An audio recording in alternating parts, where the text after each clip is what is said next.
The head, the tail, the whole damn thing.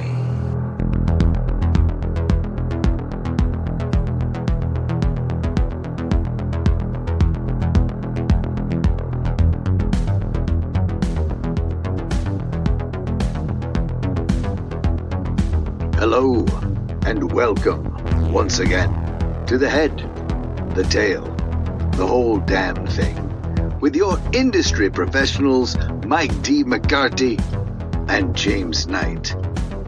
Today's episode, Train to Busan and 28 Years Later. Tonight's special guests, Vicki Lawrence and Sammo Hung, along with Ray Don't You Dare Call Me Ralph Fiennes. Musical performances will be Duran Duran and Iron Maiden. This ought to be interesting. I see we're both wearing Iron Maiden shirts. As if there was any other choice for tonight's offerings. Well, I'll be honest, my Duran Duran shirt was dirty. You don't have a Duran Duran shirt, and nothing you say can make me think that. Nothing you say. We'll see. You will be out here soon. You're coming out for Monster Palooza. That's at the end of May. That's right. I can check out the entire collection. Now, if you were going to have a Duran Duran shirt, I would say that it would be like the movie poster to A View to a Kill, the James Bond movie. Sure. That would be like the only real possibility. But there's no way you got one of those like Rio t-shirts. Not a chance. I'm not a Duranie. You don't think? Is that what they call them? Aren't we at war with them? Iron Maiden? Is it more with the Duranis? I don't think so.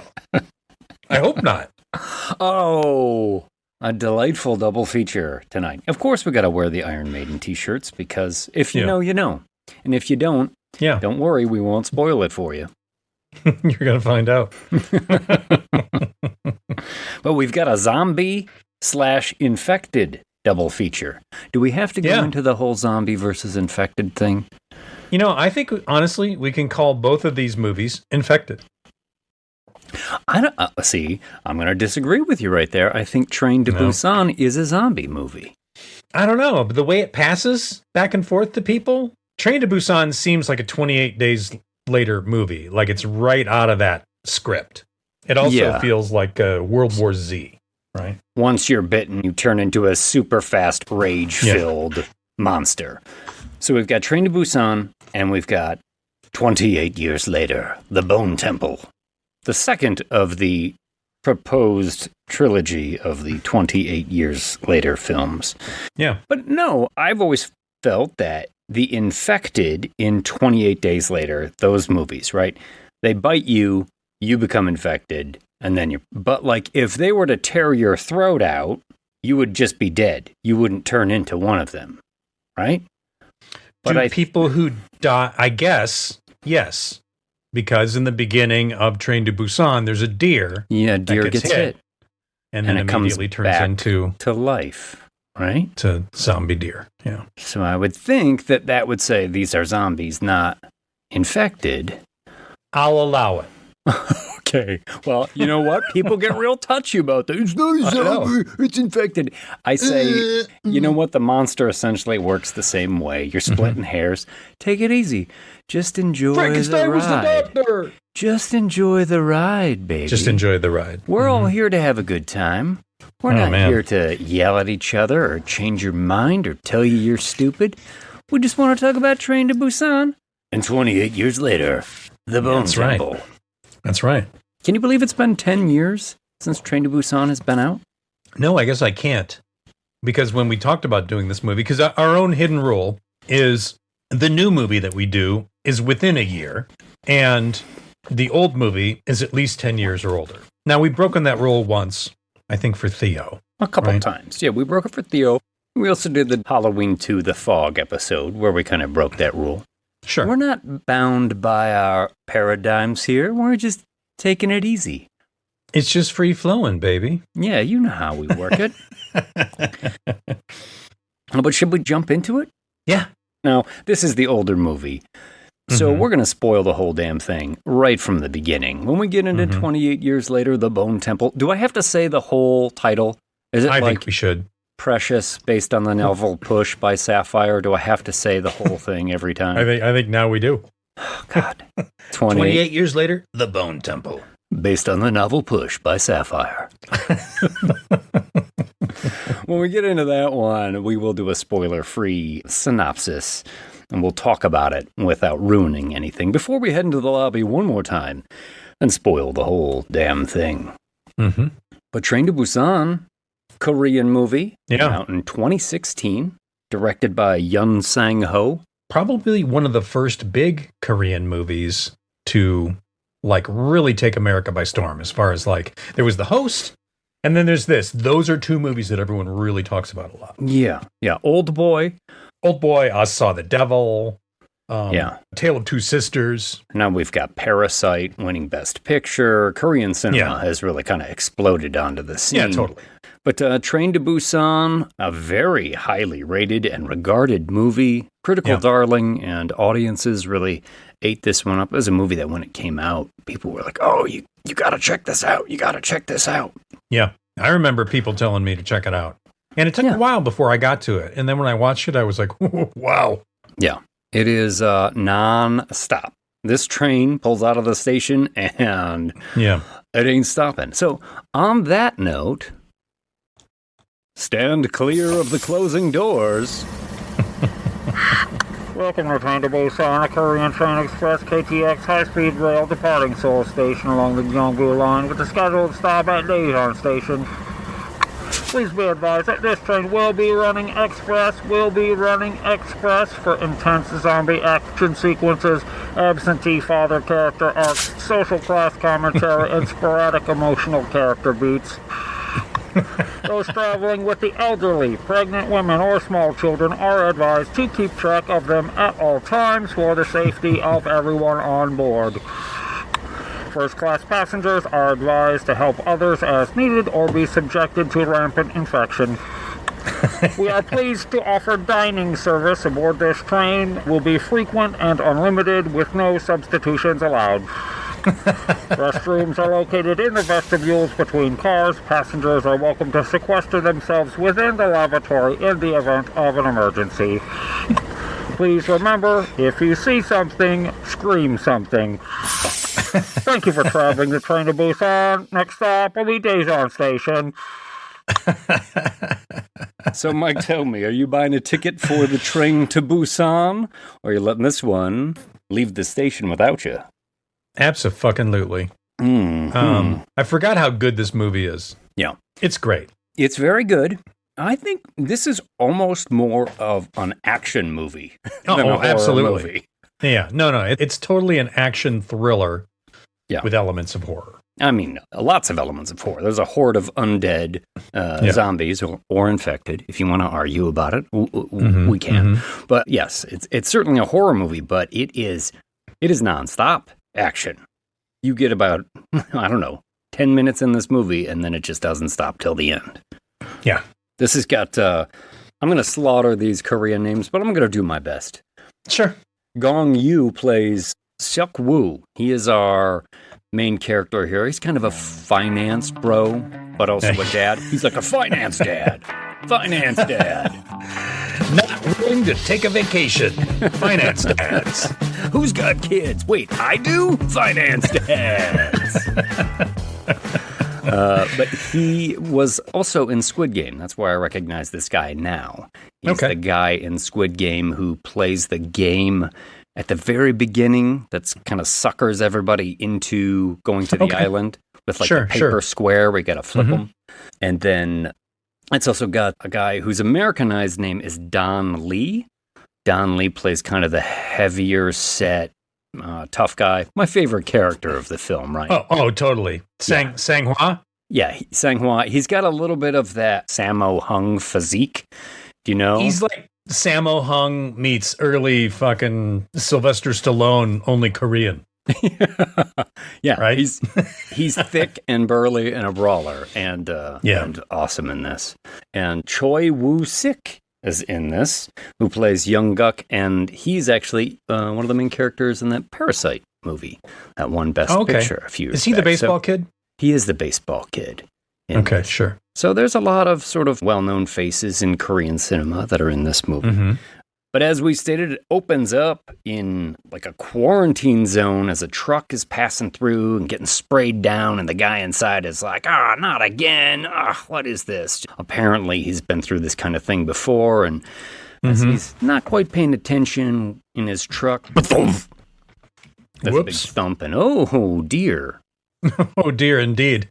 Hit a deer on the road.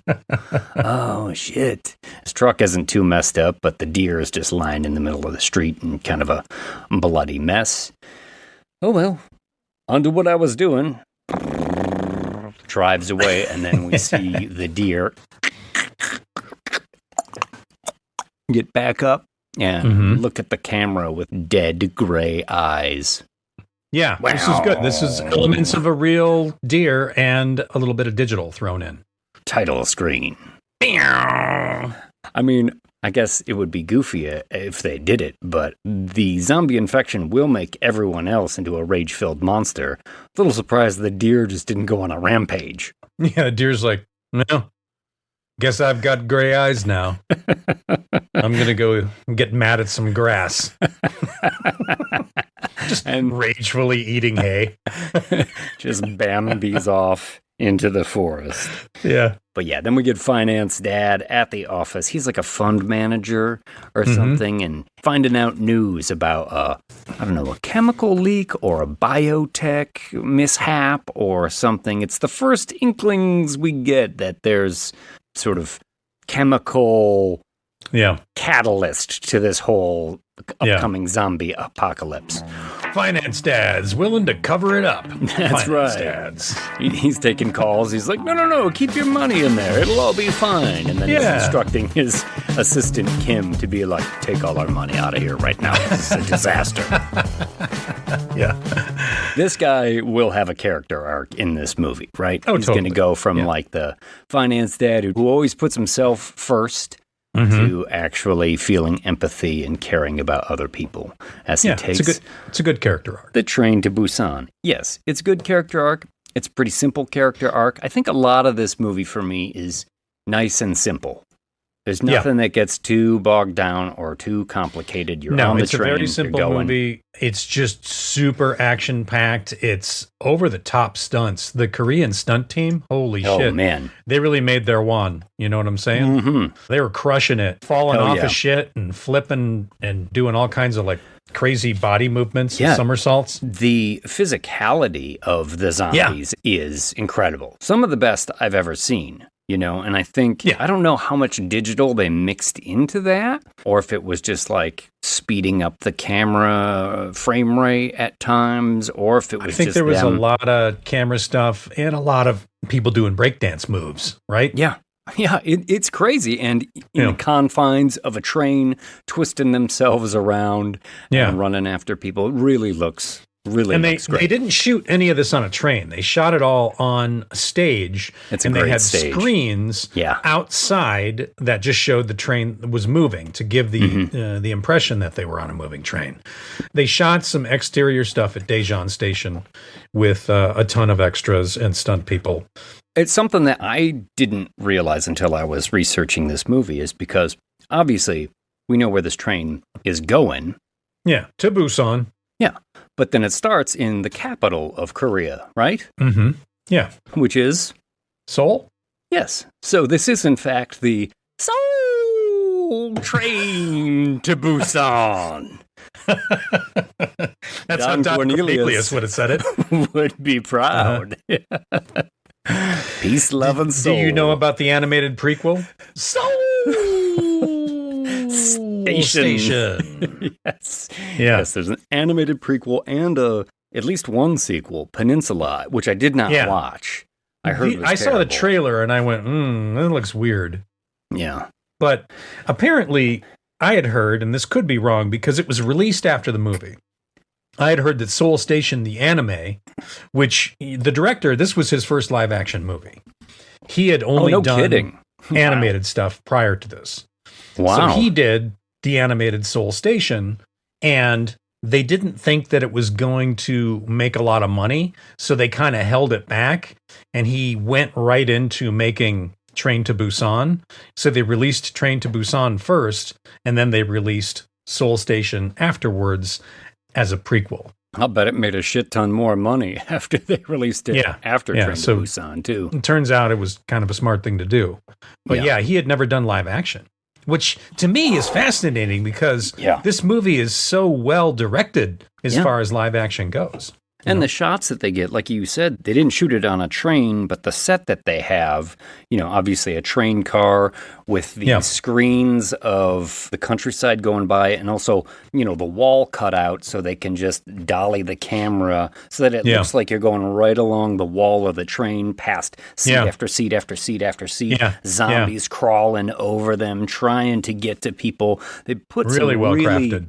Awesome, chaotic, wonderful action sequences in there. Fuck yeah. It's cool. Yeah. But finance dad, he's got a daughter that he's not paying much attention to, and he's estranged from his wife who lives in Busan, and she's like, look, it's Sue-Ann's birthday. Sue-Ann is their daughter, and the easiest for my hillbilly mouth to pronounce, Sue-Ann wants to go see her mom in Busan on her birthday the next day. And he's like, oh, God, it's not going to work out for me. A little bit of bickering back and forth. Oh, all right, woman, geez, get off my back. Finance dad's relationships taking a backseat since 2016. And he goes home, and his daughter, first time you see her, she's like huddled under the covers in her bed, talking to her mom on the iPad about how she wants to come visit. And he's like, shit. Okay. All right. I guess, you know what? I'll take you to the train station tomorrow. I'll take you to see her mom. Oh, thanks, Dad. And his mom lives with him. And she's like, hey, you missed Sue-Ann's recital today.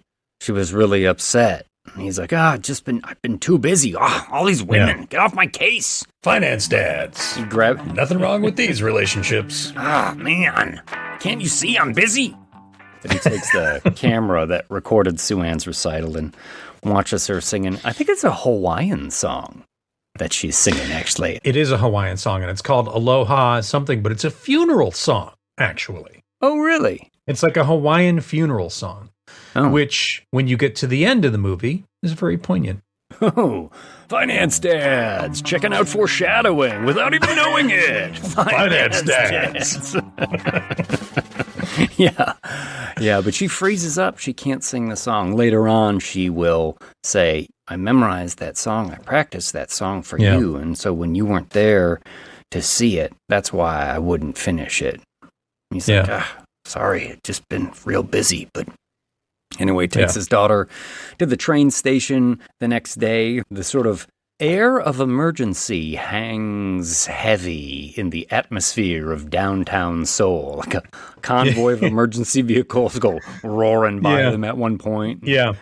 Skyscraper on fire in the distance. It is a really nice build because no one seems to know what's going on yet.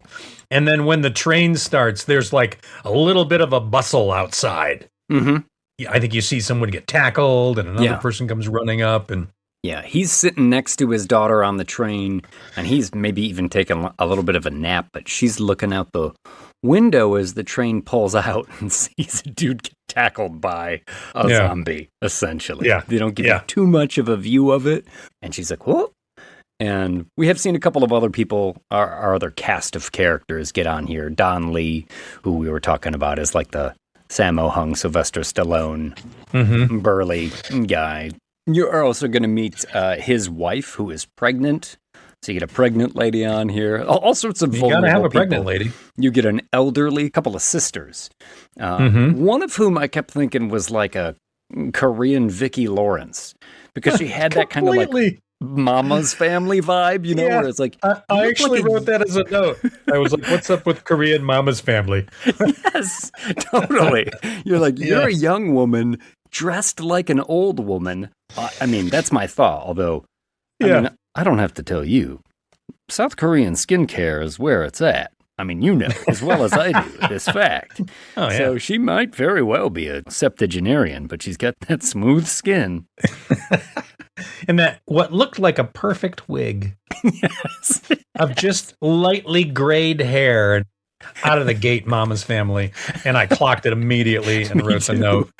You're also going to get an older finance bro. Oh, yeah. He's a dick. He is. I actually referred to him in my notes as chief operating asshole. Yeah. Because he I'll has buy got that vibe like, I'm big and important and everyone should do what I say. Yeah. I think in the sort of metaphorical context of this movie, he's sort of like the warning to finance dad. Like, this could be you. You could be this greedy, despicable son of a bitch unless you change your ways. Right? And then, of course, the baseball kid and his sort of cheerleader girlfriend. There's a whole, like, team of baseball players that comes onto the train. And then one girl who is sort of, like, aggressively flirting. Yeah, but looks like she's 14. It's a little disturbing. It's that Korean skincare, man. It takes the years off. Okay. Don't pretend like you don't know. Yeah. I mean, that's why I look so good. That's what we do in Hollywood. We're all on Ozempic. We all have Korean skincare. I found it interesting that she's like, you're going to be my boyfriend, whether you like it or not. And he's like, I don't know. This is making me uncomfortable. And then the other kids, don't they like taunt him for not wanting to have sex with her? Make it happen. Make it happen. Make it happen. Yeah. Hey, calm down. But as the train is underway, chief operating asshole waves over one of the attendants and he's like, hey, there's a shady character who got on this train. You got to check it out. Because just before it pulled out, we had seen a young woman who had been bitten get on. And she's like struggling with the virus and she locks herself in a lavatory, right? Mm-hmm. And so chief operating asshole is like, you should check this out, see who's in there. And the attendants knock on the door and they open it up. But it's actually like a homeless guy has made his way onto the train instead. Yeah. But, I mean, homeless guy hopped onto the train. So technically, hobo. He's a hobo. He is hopping boxcars. Hobo. That's right. Yeah. He's sort of upgraded, but the hobo's in there, and then chief operating asshole's looking at Sue-Ann, who was waiting for the bathroom. He's like, you better study, or you're going to end up like this guy. And Sue-Ann's like, my mom says that anybody who says that is an asshole. She doesn't use those exact words. She's like, it's not very nice. And he's like, oh, your mom must have flunked out of school then, too. Is this right around the time where she says there might be zombies hiding in there? Who says that? And then he says, the little girl. And then he says, little girl, there's no zombies in modern times. What? Yeah. It could have just been the translation that I was watching. You saw a different translation than me because nobody said that at all. Oh, yeah. I would have clocked that. I wrote it down. I thought it was so odd. I had a difference of like English language tracks I could choose from. And I think one of them just might have been a bad translation. She's like, there might be zombies hiding in there. And he's like, little girl, there's no zombies in modern times. I mean, and I thought, well, there's that Korean show about is it Kingdom? The Kingdom. I dug Kingdom. Yeah. What century does that take place in? Feudal Korea. I don't know what century that was. Maybe 1600s. Mm-hmm. I dug that show, actually. You kept telling me it was a good show. I haven't watched it yet just because I have so many things on the list. And, starting a whole new show is never easy. I get it. But yeah, as we said, one of the passengers has snuck on this girl who has been bitten, and she essentially makes her way out into the vestibule before she collapses, and one of the female train attendants finds her. Oh my goodness. And she gets on the radio and she's like, oh, I need some help down here. We got a passenger in distress. And as she's talking on the radio, you see the girl behind her start to spasm and jerk and snap her body and stands up.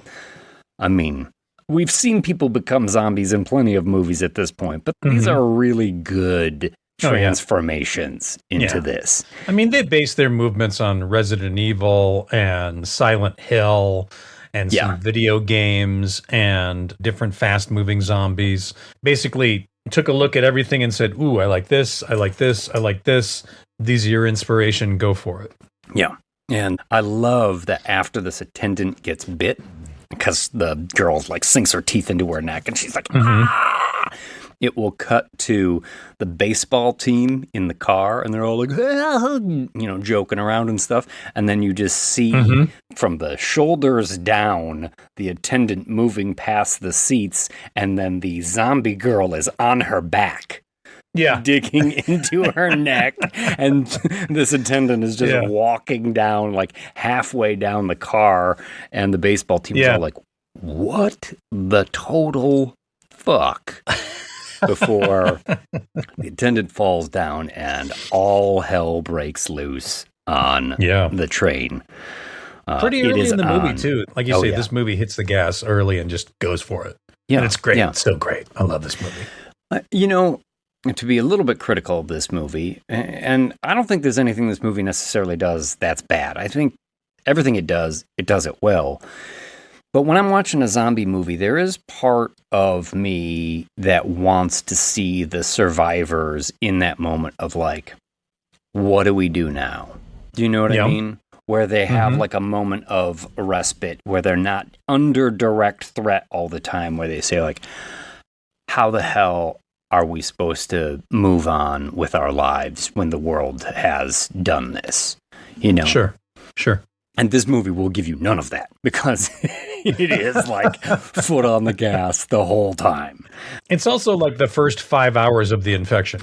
It's true. Yeah. It's true. Yeah, this movie must almost be in like real time. Yeah, practically. I mean, I don't know how far it is from Seoul to Busan on a train. Well, let's go to the internet. Okay. Sure. That's funny we said that at the same time. All right. I think there's an express train that you can get on. 2 hours and 15 minutes to 3 hours. So okay. This movie is practically in real time then. Yeah. Yeah, and nice. Like you said, it's still the beginning of the movie. Now the baseball team is getting bit. Like many, many zombie movies. How long it takes somebody to turn into a zombie after they're bitten, it varies case by case. Yeah, some it's 5 seconds, and some it's like 2 minutes, 3 minutes, 4 minutes. Yeah. I guess that's okay. I guess I don't mind that. I think they get some of them, but most of the ball players, they run out of the car screaming, and the zombies are turning, tackling, hissing, and they start running out of the car. And it's not like there's that many places to go on a fucking train. No. So they start barreling down.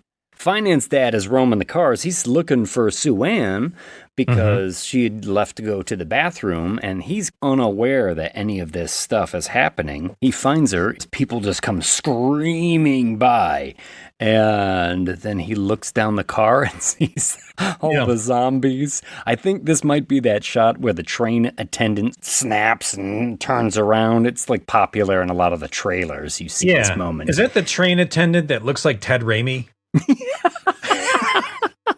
Right? It does look like Ted Raimi. Like fucking Korean Ted Raimi.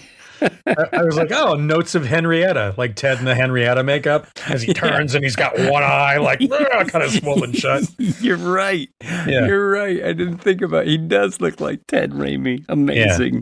We're, of course, talking about brother to Sam Raimi, Ted Raimi, who played Henrietta on Evil Dead 2. And he's in Army of Darkness, like, 3 different times? Probably. 3 different characters. Yeah.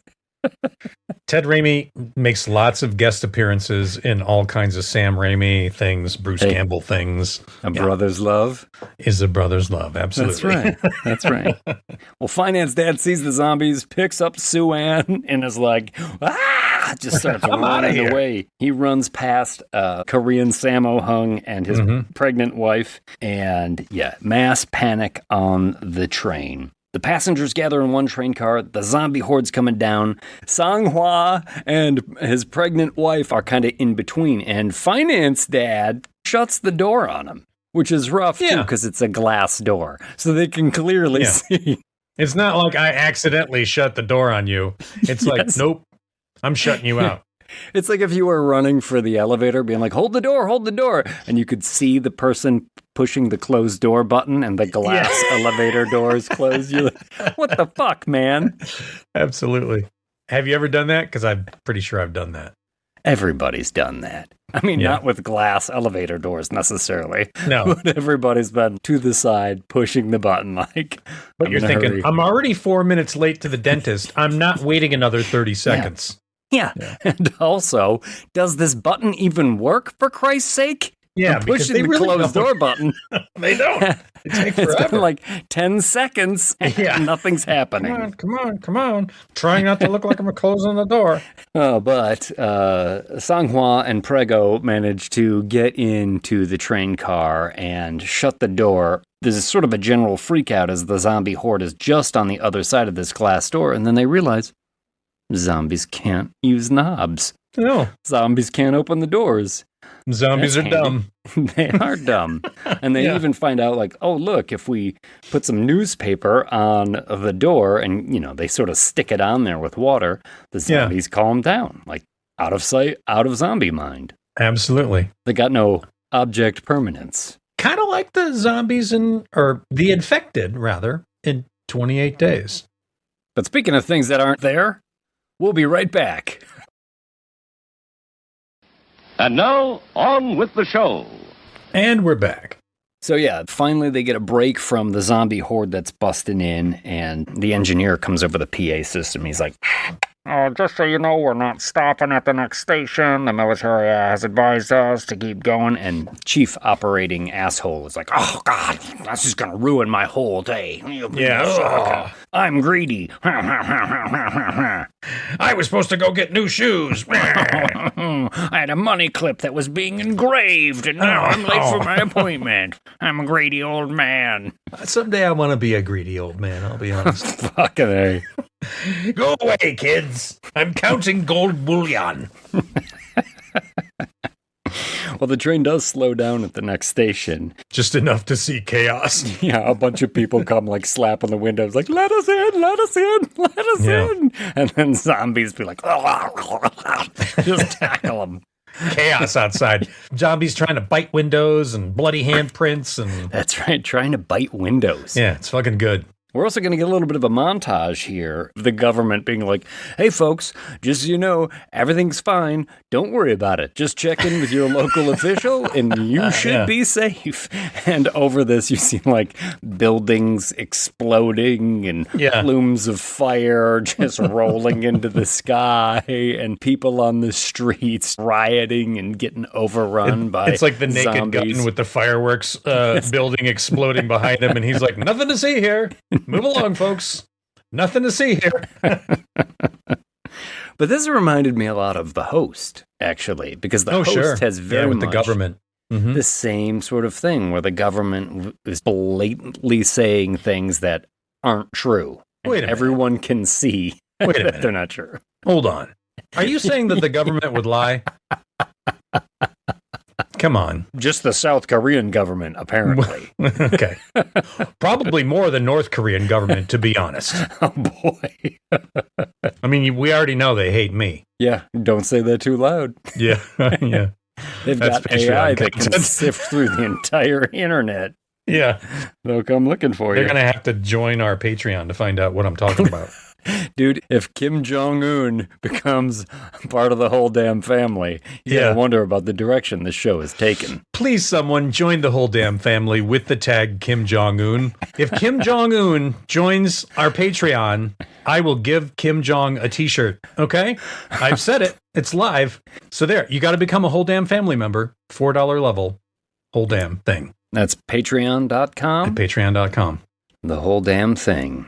Yeah. And if you're afraid it didn't go through, send us an email, thewholedamnthing13@gmail.com. Well, as the trend continues here, we get a little bit more character development because the two old ladies, Korean Vicki Lawrence and her sister, Old Lady McGee, are in the vestibule there.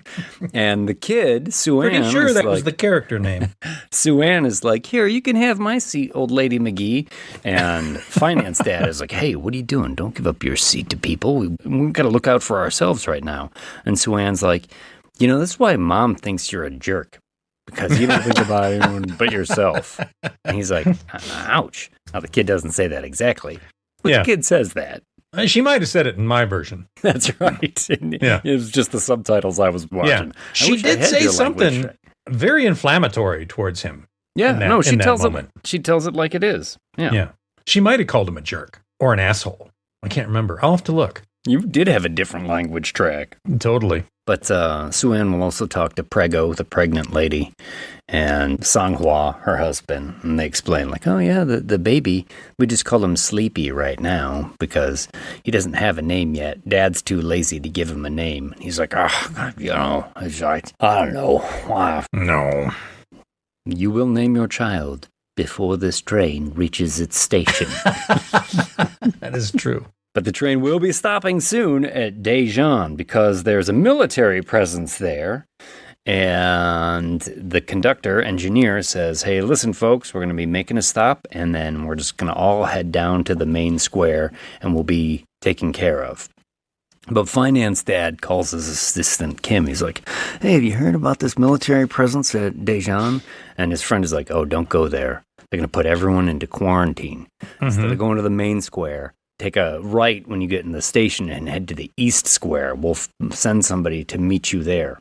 Yeah. I mean, I have no idea what South Korean quarantine is like or why this is acceptable at all to be like, oh, yeah, we'll just go somewhere else. Or why it would be safer to go somewhere else. Like you could just exit the train and go a different direction. But that's okay. What they'll do when they all get off the train and it's quiet, eerie, empty in the station, and they make their way into the grand concourse, and everybody on the train is moving towards the main square. All the zombies are still locked in the cars back on the train. Yeah. Of course, because they can't work doorknobs. But then Finance Dad and Sue-Ann squeeze through a gate, and they're heading east, and then the hobo. I'm coming with you guys. I was in the car when you were talking to your friend, and I heard what's up, so I'm going with you. Yeah. And Finance Dad's like, dude, no, get the fuck away from us, you hobo. can't come with us. You're a hobo. And he's like, you can't stop me. I'm a fucking... Hobos, you can't stop them. That's right. And he's like, oh, God, Sue-Ann, just wait here. I'm going to check down this tunnel. Now, while he goes down there, the rest of the herd is now on escalators heading down towards the main square where you can see like the backs of a bunch of military guys. Yeah. And then they turn around and... military guys, actually zombies. Yeah. And I thought this is kind of awesome, too, because they're all, like, on an escalator, essentially just getting fed into the jaws of the lion. Yeah, it's like a wood chipper. No shit! Yeah. Sang-hwa picks up Prego and kind of just, like, throws her over the side of the escalator and hops over, and people are scrambling over the side to run up the stairs as the military zombies come after them. Man, this is where I realized the stunt team is making their fucking money. Because there's people taking tumbles downstairs. There's guys leaping off of shit and tackling people midair. We're also getting into some of my favorite zombies. We've got Dislocated Zombie, who's running with his arm all flipped upside down. With his shoulder, like an arm behind his head. Yeah, yes. He's coming up in a couple of minutes. There's stuff. Coat over the head zombie that's fighting with the dad. Yeah, because Hobo throws the coat over his head because, again, no object permanence. It's like putting the lights out on the zombie. Yeah, and they're just like, huh? What? Because Finance Dad soon realizes that the military down at the tunnel that he's in are also infected, so pretty much... Yeah. Everybody starts running back to the original train. Like, time to get back on the train. This was a fucking mistake.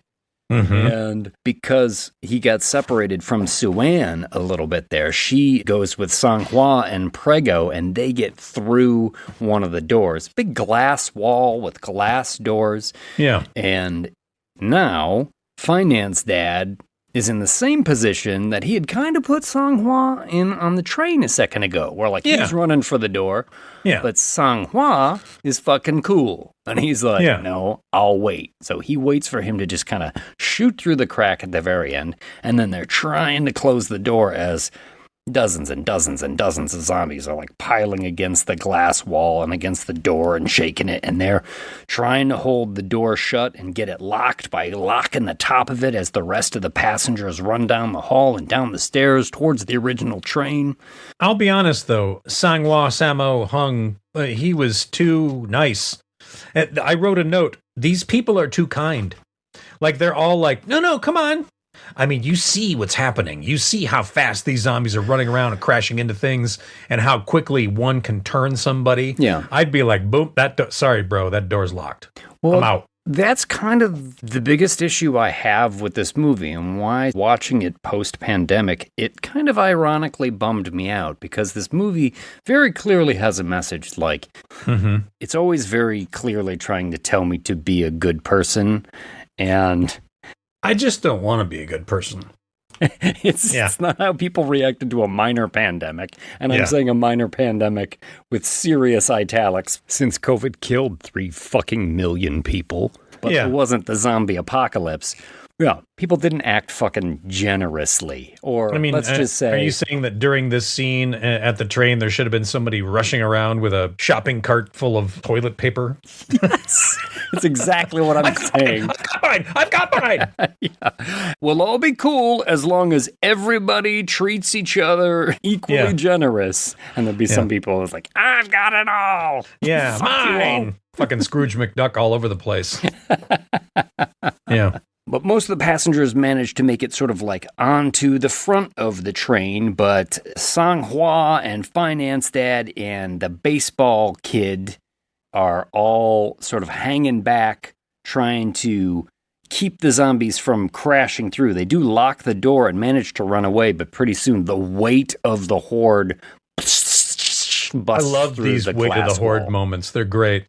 This happens a couple times in the movie. They're fucking great. The way they just land all over each other like they're getting crushed at a Who concert. Yeah.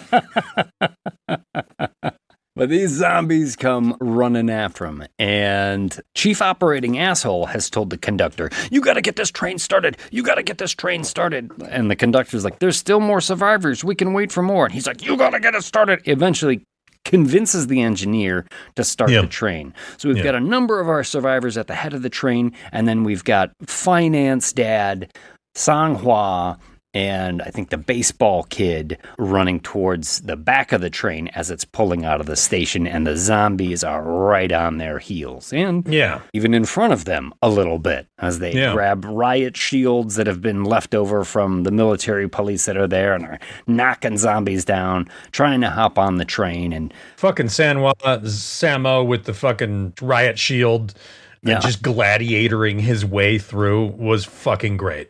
And when all the baseball kids got bit and one of them turns into baseball breakdance zombie, that was amazing too. Remember that one? He was like laying on his back and he does some sort of weird body twitch and he kind of flips around like he's doing a total like spin on your head breakdance thing and then up and run. Yeah, I was like, fuck yeah, that's so awesome. That dude was definitely the shortstop. He had the fucking moves for sure. Totally. But Finance Dad manages to get on the train and he helps Sang-Hwa onto the train, lends a hand. So he's learning here. He's starting to think about other people. His character arc is now rapidly in motion as this train pulls out. So Finance Dads got a character arc. Not going to be a dick the whole movie. Finance Dads. So now we've actually got 3 groups on the train now. Yeah. We've got Finance Dad, Sang-Hwa / Sammo, baseball kid, and old lady McGee at the end. In the middle of the train, locked in a bathroom now, we've got Prego and Suan. The little girl.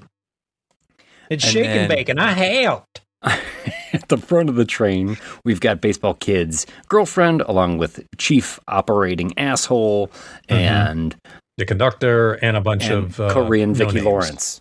And Korean Vicki Lawrence is up there too. Oh, that's right. Korean Vicki Lawrence is in there. Yeah. Yes. So now how do we all manage to get together with all of these zombies in the train cars between us? In the middle. As we are continuing on towards Busan. Yeah. I love that they use the baseball gear to like wrap up their arms and carry bats and just weaponize themselves so they can fight their way through to save the girls. This is a great moment. That's right. Because actually, Old Lady McGee is in the bathroom with Prego and the little girl, I think. It's just like the three dudes at the back. I think she's with Chief Operating Asshole. Old Lady McGee? She can't be because she's going to get separated. And that's what's going to make Korean Vicki Lawrence decide that life ain't worth living, and she'll turn the lights out on Georgia for good there. I thought it was Korean Vicki Lawrence's friend or mother that walks into the room to die, essentially. Yeah, Old Lady McGee. Oh, okay. I'm sorry. I'm confusing Old Lady McGee and Korean Vicki Lawrence as one person, as the same person. No. There's Korean Vicki Lawrence and her sister, Old Lady McGee. Old Lady McGee. Yeah, right. My bad. Maybe it was the subtitle track you were watching. They didn't differentiate. Little girl, there's no zombies in here. Yeah. Those are in old times. Shut your mouth, cunt. Oh, the mouth on that girl. That's strange. They wrap their arms in like packing tape, and they grab bats, and they're like, we're going to kick ass up this train until we can reunite with our ladies. Fuck yeah, they are. Yeah. So we get some kind of old boy down the hallway fighting. Oh, hell yeah. Sammo Sang-hwa takes the lead and starts just like bashing dudes. This really was old boy fighting hammer in the hallway moments. Yeah. Which is a great movie. If you guys haven't seen that, fucking see that. Same kind of dynamic here as the camera is tracking across as they're just beating zombie ass. They got the riot shield and the clubs and the baseball bat, and they're all wrapped up trying to get through. I think, do both of these movies feature someone picking someone up and hurling them into the top of the train? Absolutely, they do. Yeah. Sammo takes a zombie and smashes him into the skylight. Yeah. And I thought, boy, that's a light zombie. Yeah, they managed to get through the first car and get into the vestibule, but they're like, how are we going to keep doing this? And this is when they realize that when the train goes through the tunnel, the zombies are like, Yeah. Can't see anymore. Now they're all blind. So all they have to do is kind of create distractions and move through the train. It's some good tense stuff going on in here. It is. It's great. Before they reunite with Prego and Sue-Ann and Old Lady McGee, who is trapped in the lavatory. In the bathroom, yeah.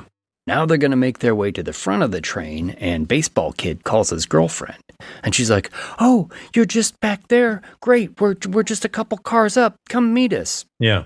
Chief Operating Asshole is like, you don't know that they're not there. No. They could be infected. We're not letting them in. Right, everybody? We're not letting them in. And they're like, I guess so. So then they do a thing where they like tie the doors shut. They frost them with like a fire extinguisher so you can't see through the glass. And they tie it shut. With like coats and shirts and sheets and anything, fabric. And we've got all our crew here trying to make their way up, using the darkness to their advantage. They're now climbing over like luggage racks to avoid zombies. Yeah. And when they go through the 2-minute tunnel, they're like, okay, we can sneak up across the luggage racks quietly. Yeah. The zombies won't even know. It's brilliant. And then he picks up like a baseball or a bag off the luggage rack and like throws it towards the back, and all the zombies race towards the sound. Yeah, totally going for it. So good. And there's like one last moment where the hobo who's traveling with them too doesn't quite get to the other car before the train comes out of the tunnel, so he's trapped back there, and Finance Dad goes back there to help him out. And they're like, okay, we're going to run on 3. 1, 2, 3. And they go, and Hobo steps on an empty soda can, crunch, and the zombies are like, huh? Yeah. The zombies come tearing ass after them. They may even like pile onto each other to try and get to them first. Yeah, there's that weird kind of quick digital moment where they're doing like the World War Z climbing over each other thing. Yeah, I'm not crazy about that, actually. There's a couple of moments where I love it. This particular one, you're right. I'm not a fan. Yeah. Of it. Not necessary. And the survivors all go turn towards the car where the rest of the survivors and Korean Vicki Lawrence and chief operating asshole and cheerleader girlfriend are, and they get to the door and it's locked. And they're like, fucking let us in, let us in, let us in. And you cut to inside that car where cheerleading girlfriend is getting gagged essentially by chief operating asshole. And he's like, no one let them in. No one let them in. And you know what? Honestly, he's not really wrong.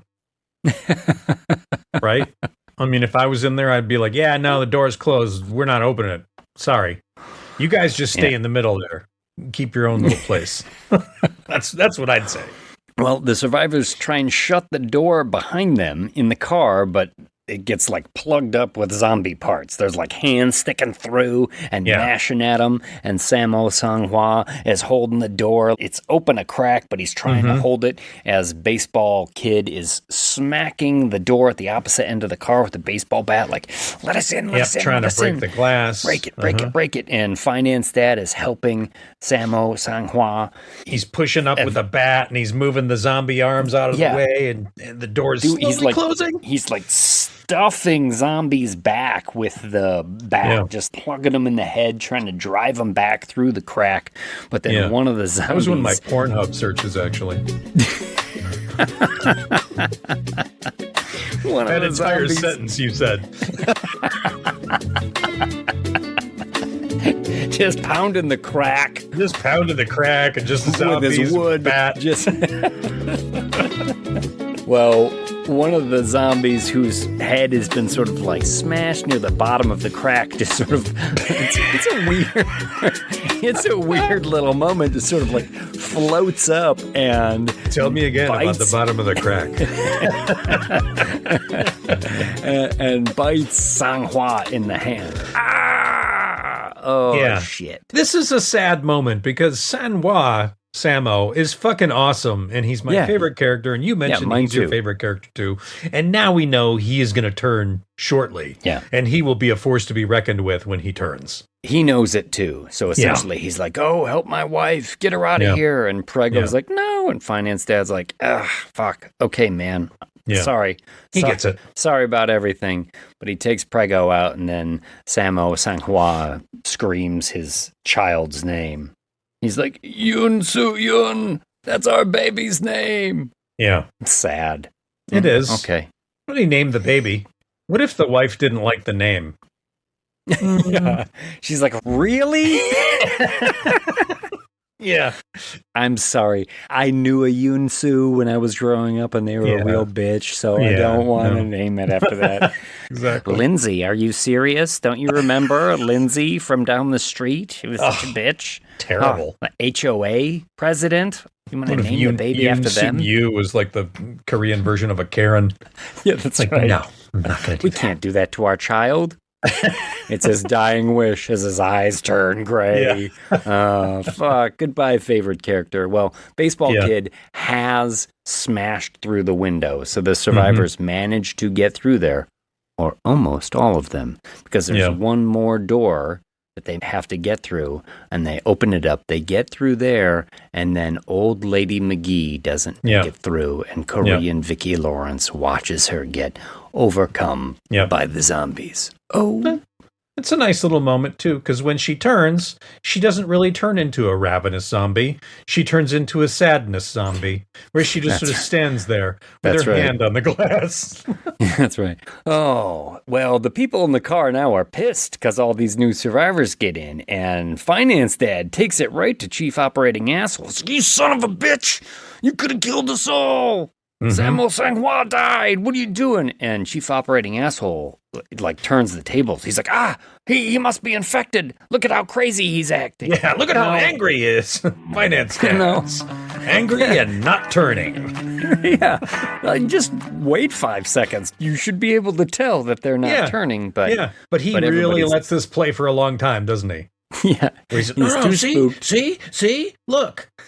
I love this part, though, is that they're like, you guys got to get out of this car. We don't want you in here. So you head to the next car. You know where there's a toilet and running water and another lock on the door. And I thought, fucking leave. Why are you putting yourselves in between the zombies? Don't mind if we do get closer to the engine car. Thank you. There's no reason for us to stay in here with you assholes. Mm-hmm. And it will be their undoing, because as our heroes now, we've got finance dad, Sue-Ann, baseball kid, cheerleader, and Prego, and the hobo all head up towards the front car. That's right. And Vicki Lawrence is looking at old lady McGee, and she's just like, this is a very pointless. Special episode of Korean Mama's Family. She opens the door. She does, and allows the zombie horde in. Yeah. And they just immediately start eating all of these assholes. Not the nicest move, but okay, sure, whatever. Yeah. I mean, everybody in there proved to be a fucking swine, so they're all getting what they deserved, except for Chief Operating Asshole, who will manage to hide in a lavatory with the train attendant and escape his justice son of a for bitch. the moment. But that's good, because he'll get his later. Yeah, so as they're all in the new car with the door behind them and the zombies safely sequestered in there, the train starts pulling into another station and it has to stop because a wreck on the tracks, just a burning wreck on the tracks, means the train can't proceed any further. So the train comes to a stop and the conductor engineer gets over the PA system and he's like, Oh, yeah, there's a wreck on the tracks ahead of us, so we're going to stop now. I'm going to start another engine, so what you need to do is exit the train and go to the far left track. I'll get that engine running, and then we'll continue on our way to Busan. Please make sure that seats are in their upright position and tray tables are safely stowed in front of you. I'm pretty sure this is a Bob Dylan album, Wreck on the Tracks and Far Train on the Left. Yes. So our heroes jump out. And I love every time, this happens a couple times with the captain, conductor, and with our heroes, where they jump out of the train and they're like moving down the line and you just see the zombies pounding on the windows inside the car. Yeah. It's pretty great. It is pretty great, yeah. And the engineer's kind of skipped off, and he's found a new train to start, and he's unhitching the brake and getting it running and all of that stuff and slowly pulling out. This dude's like the unsung hero of the movie, right? He is. Because he really has been leading these people, getting the trains going. He's got a plan. He's got it all figured out. Although I'm a little surprised just in the writing of this that the captain isn't a bigger part because, just like any ship that you're on or whatever, if you're in some sort of disaster situation, the captain becomes responsible for getting you to safety. And so he's kind of not there until he's there. And I'm surprised he doesn't take like a more commanding position when they go into that first station and things like that. But yeah. Do you remember the captain of the Poseidon Adventure? Oh, I haven't seen Poseidon Adventure in a long time. We're talking about the 70s Poseidon Adventure. Yeah. I haven't seen the new one at all. I've only seen the 70s one. I worked on the new one, but... that's why I didn't watch it. Yeah, I know. I just wanted to plug myself again. Kurt that was in my Pornhub search. Yeah. That's good. Well done. Leslie Nielsen is the captain of the original Poseidon Adventure. Surely you must be joking. I'm not joking, and don't call me Shirley. Really? Leslie Nielsen? Yeah, and he dies in the flip over. Oh. Yeah. He's got a really short part. This has been a Leslie Nielsen Hollywood Minute. So the captain's getting this train started. Our heroes are making their way to the train, and guess who's still alive? Chief Operating Asshole. He's hid in the lavatory with the attendant, and in Chief Operating Asshole style, essentially pushes the attendant out into the hallway in front of him, so the zombies just all horde on that guy, and this then is he skips that out whole of the running train. from a bear with a friend. Just be faster than your friend. That's right. Yeah, that's right. But as our heroes are walking towards the engine, another train comes barreling into the station on fire. Crashes. There's a huge wreck, and it's sort of like teeters on its side and skids along and gets jammed onto the other train so that our heroes are trapped in the small space between the walls of both trains. Like, they're there's a bunch of rubble. Finance Dad has been kind of knocked out. You can see like a horde of zombies are like collected on the windows. Just weighted on that side. Yeah. It's like a zombie tea bag ready to burst. Everybody's screaming. Also one of my Pornhub searches. Yikes. Yikes.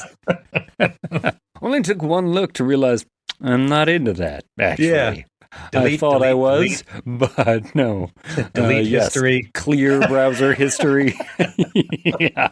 Yeah. Whoa. I got to go shake this one off. That's right. I gotta take this computer to the Mac store and get it reformatted right now. And it's a great tense little scene here where they just barely manage to get out. Finance Dad helps Prego and Sue-Ann out from underneath the trains as the windows explode, the horde pours down, and Hobo manages to wedge a crossbar in the space in the rubble and hold them at bay long enough for them all to run out. And what follows is probably the shot that, if you remember this movie, you remember this shot, right? Sure. Of Finance Dad running with Sue-Ann in his arms. Prego is right behind him, and dozens upon dozens upon dozens of zombies are giving chase as they run towards the engine that is slowly moving out of the station towards Busan. Toss her up, get onto it, barely making it on, and here come the zombies. The zombies jump on, grab onto the back end of the train, and then one grabs onto that one and onto that one, and they create sort of this like dovetail. Yeah, it's like a zombie sled just being dragged by the train. It's a little kooky, but also kind of cool. Tremendous grip strength by this lead zombie. Oh, yeah. He was like a Korean arm wrestling champion or something because he is really hanging on as like hundreds of zombies are hanging off there. We maybe didn't see that it was a Sammo Hung zombie who looked like Stallone and over the top, and he's locked onto that train. Lincoln Hawk zombie. He had turned the hat backwards and he wasn't letting go for anything. Exactly. Because there's like 2 or 3 zombies with great grip strength, and then there's like 50 or 60 stacked onto them, dragged. Maybe more. It's not. Finance Dad manages to kick the hands and the fingers of the ones in the 4 off of the rail they're holding onto, and all the zombies sort of fade into the distance as the engine begins its way down towards Busan. But guess who's there? Chief Operating Asshole. Yeah. After the captain got the train started and it was slowly moving down the track, Chief Operating Asshole was running towards it, zombies in tow, and he's like, "Oh, help me, help me, help me." And the captain got off the train, goes to help him out, and essentially Chief Operating Asshole sacrifices him as well. Yeah. So he can fucking make it to the train. So, no captain. Finance Dad opens the door to the cabin, and zombified Chief Operating Asshole is in there. But not completely zombified. No, he's slowly turning. Oh, what's happening to me? Yeah. I think he even says, "I want my mother." Like, no, fuck off. You will get nothing and like it. Yeah. I think in mine, he said, "Check my stock portfolio." Yeah. Finance Dad's not into that anymore. No. In fact, he's gotten some calls where they're like, "Oh, we're ruined." And it is maybe hinted that some of the deals that Finance Dad had in the beginning had something to do with the biotech spill that caused the apocalypse. He feels guilty, for sure. Yeah. It's never really sort of highlighted. It's just alluded to a little bit in the script. But yeah, Finance Dad's not into it. And as zombified asshole comes after him. There's a struggle. Prego tries to help him out. And in an effort to save the pregnant woman and his daughter, Finance Dad gets bit. Yeah. And he tosses the chief operating asshole off of the train. And you're like, shit, Finance Dad really had turned around. He was good. And you didn't want him to get bit. And he got bit. We were on the journey with him, right? Yeah, from absolutely. the beginning. We'd watched his arc. We'd watched his transformation. I was actually hoping, and maybe this is just the American in me, that when the chief operating asshole got tossed off the train, that he would have, like, smashed his head against a rock or gotten impaled on something or like fallen off a bridge and sort of gotten cut in half or, you know, some sort of glorious body defiling moment. Yeah, because fuck that guy. By the train. He was awful. Yeah. He was awful. So yeah, Finance Dad knows he's on the clock. He takes Prego and he takes his daughter. He identifies the break in the train. He's like, look, eventually you're going to get to the end of the line. You got to pull that brake. You got to stay with this lady, kid. All right? She'll take care of you now. I love you. You'll find your mom. Kid's so upset. She's fucking crying. She can't stand this. No, it's going to be okay. Daddy, don't. It's a great good moment. Emotional moment in this. This movie's got it all, man. It's got action. It's got horror. It's got emotion. It's well done. And then he goes to the back of the train, and he's slowly changing there and flashing back and thinking now about what's really important in life. And he flashes back to the birth of his daughter, and he's holding her in his arms as his eyes glaze over white, and he has kind of a smile on his face as you see his shadow. You don't see him, just his shadow fall off the back of the train to face plant into the rails, which also is a Bob Dylan song. Face plant in the rails, rocking on time, it's a soul train.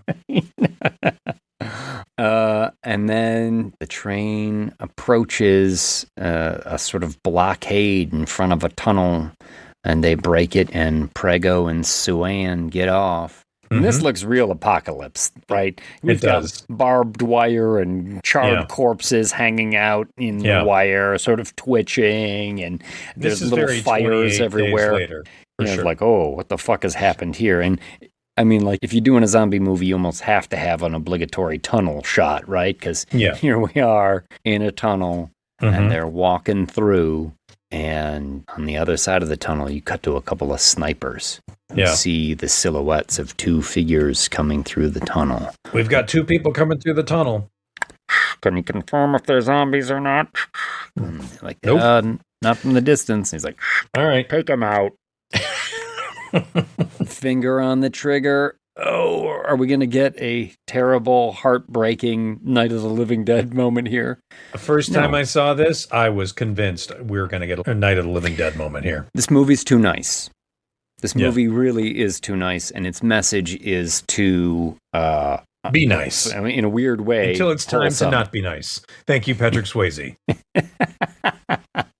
But lo and behold, what do they hear is that little Hawaiian funeral song, I guess, that Suan had been practicing for her dad, and she's singing it, and they're like, oh, no, we have audio confirmation they're not zombies.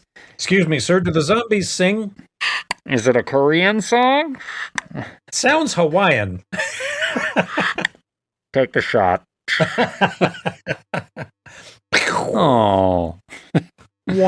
Survivors approaching! Survivors approaching! And the soldiers move in. The girl sings, cries, roll credits, train to Busan. Yeah. Really good. You know, James Wan is still talking about doing an American remake. And don't. You do an American remake, you're just going to end up with like World War Z or something. You know what I mean? Well, I mean, they're remaking that too. Yeah. Well, they didn't do it. They didn't do a good job the first time. I agree, and I'm not 100% sure if it's a reimagining of the original or if it's just in the world of. Because what I'm told about this one that James Wan wants to be involved in is that it is not a remake. It's not a sequel. It's in the world of. So it's the same kind of story, but it's called Last Train to New York. Last Train to New York? Okay. Yes. There's a bunch of zombies over here. Can you believe these fucking guys?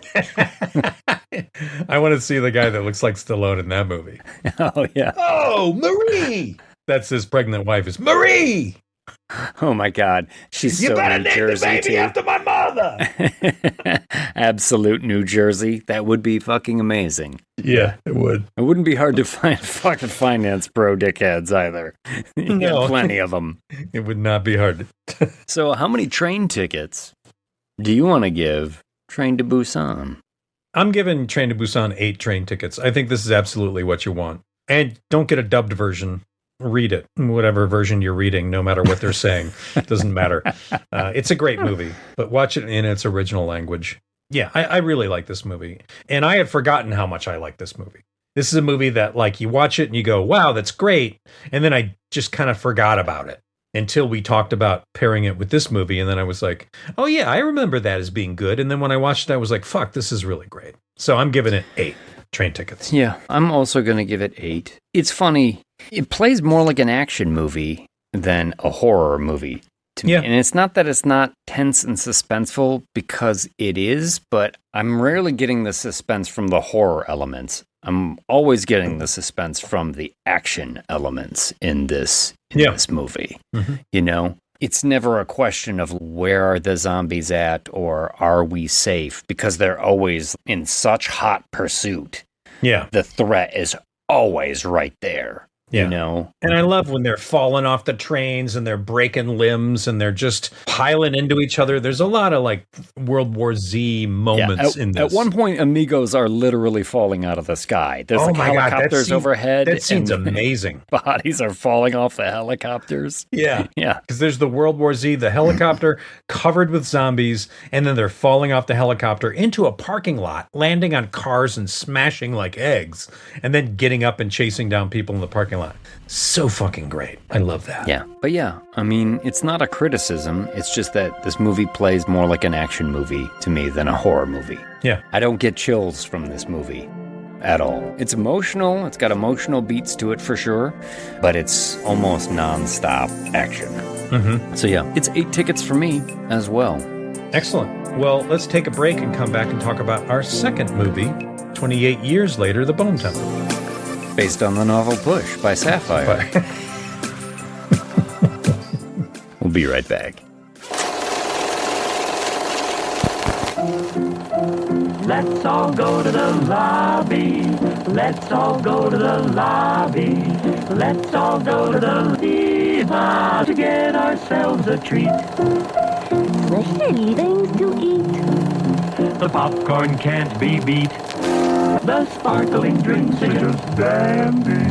The chocolate bars and the candy sauce.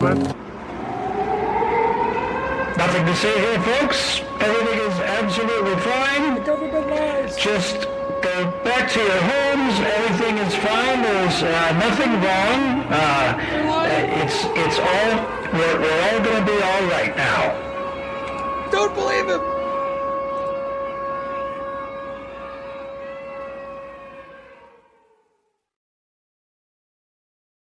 And now, on with the show. We are back. All right.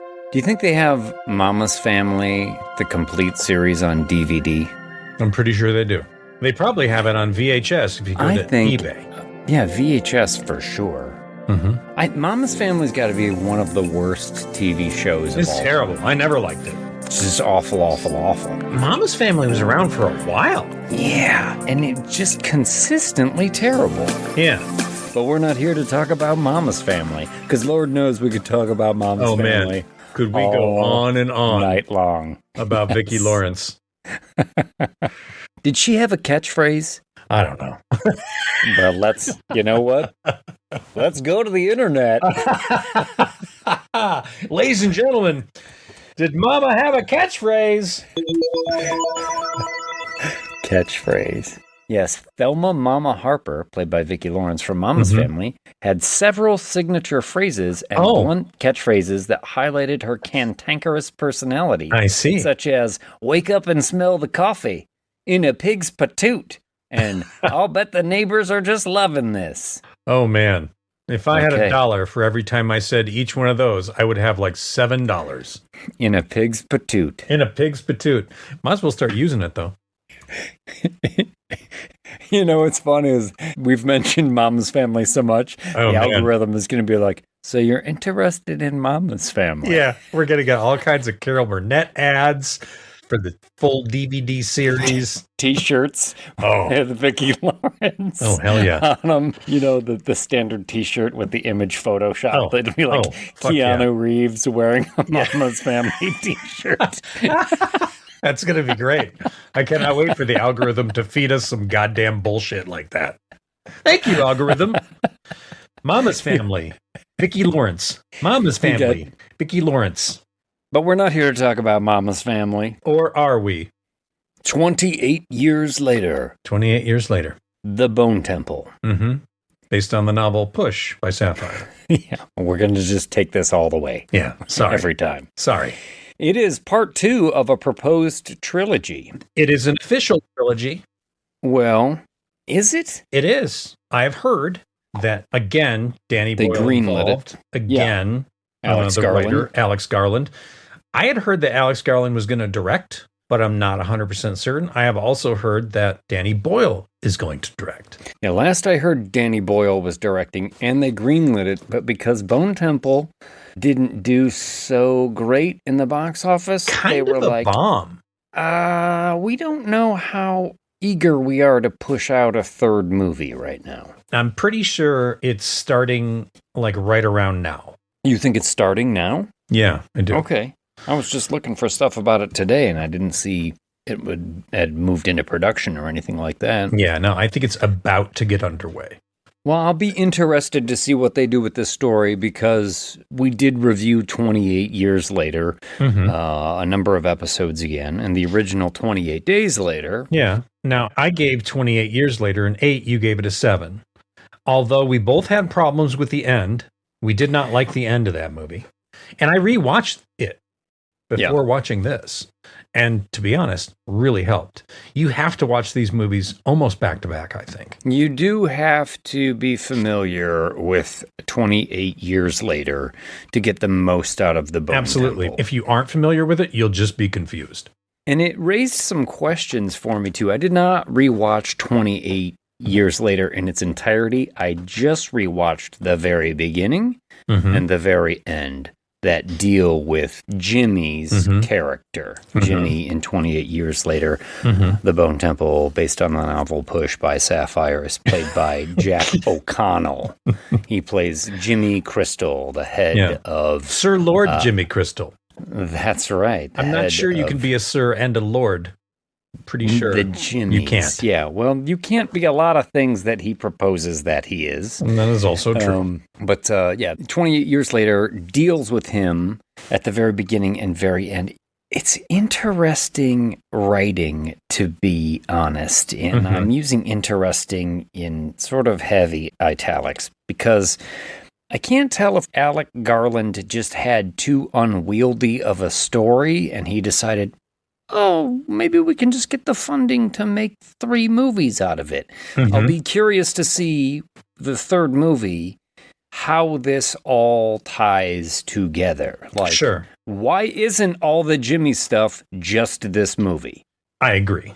Why doesn't this movie open with the Jimmy stuff? Yeah. Yeah. Why do you have to put it in that first movie? Yeah. Yeah, I don't Because get that that is the at all. fault of the first movie, is the ending when the Jimmy stuff comes in with the... We referred to them as the Swedish ninjas, even though now seeing this movie, we know they're not Swedish. No. Nor are they ninjas. But they're doing all that like backflips and parkour and stuff like that at Yeah. the end of that first 28 years later. Yeah, it's over the top and it's comic and it's stupid and it's Yeah, it is really stupid. off-putting. Yeah, I watched that part again twice, just as Yeah. I watched this movie twice. And not only is it stupid because of the acrobatics, but the way they toy with the infected. And I know it's Yeah. supposed to be like, oh, they're badasses and They look don't at care. how they're like ninjas taking them out. But they toy with the infected in a way that, to me, violates the monster. Yeah. These things are supposed to be a threat because a single drop of blood, if it gets, in your mouth or in your eye, will turn you into a rage monster. Like it did to Brendan Gleeson. It's such a sad moment in the original 28 Days Later. Or right? if you're in McDonald's and you go through the drive-thru and you find out you didn't get fries. You're like, a rage zombie. They fuck you in the drive-thru. Exactly. And that's what I don't like about the end of that first one, I think the most. Because they're sawing the zombies or the infected's head off and blood is spraying everywhere. And it's like... Yeah, they're very careless. You're not treating this as a monster to be feared. Yeah. It sort of breaks the monster for me. Yeah. In that way. And they are not that extreme in this movie. They're not as silly in this movie as they are they're not. At the end of 28 Years Later. Which makes that seem like such an odd choice. Yeah. And tonally, it's such a cold slap in the face at the end of that movie. But I did watch both back-to-back in one night with Grace, who had not seen either one of them. And I was like, I need to watch 28 Years Later, The Bone Temple, based on the novel Pushed by Sapphire, and I don't want you to be confused, so we're going to watch the other one first. And as I watched the other one, I was like, you know what? Having seen The Bone Temple in the theater when it first came out, then rewatching this one, I was like, I really like this one even more than I liked it before because now it makes more sense. Yeah, I'm not going to cut it that slack. I think as a movie, that one should have stood alone. The tonal shift at the end of 28 Years Later is really just jarring to me. And I think it's poor storytelling. And then back to what I was saying, I am curious to see the third movie to be like, how does any of this tie together? And why did you feel the need to put that stuff in the first movie?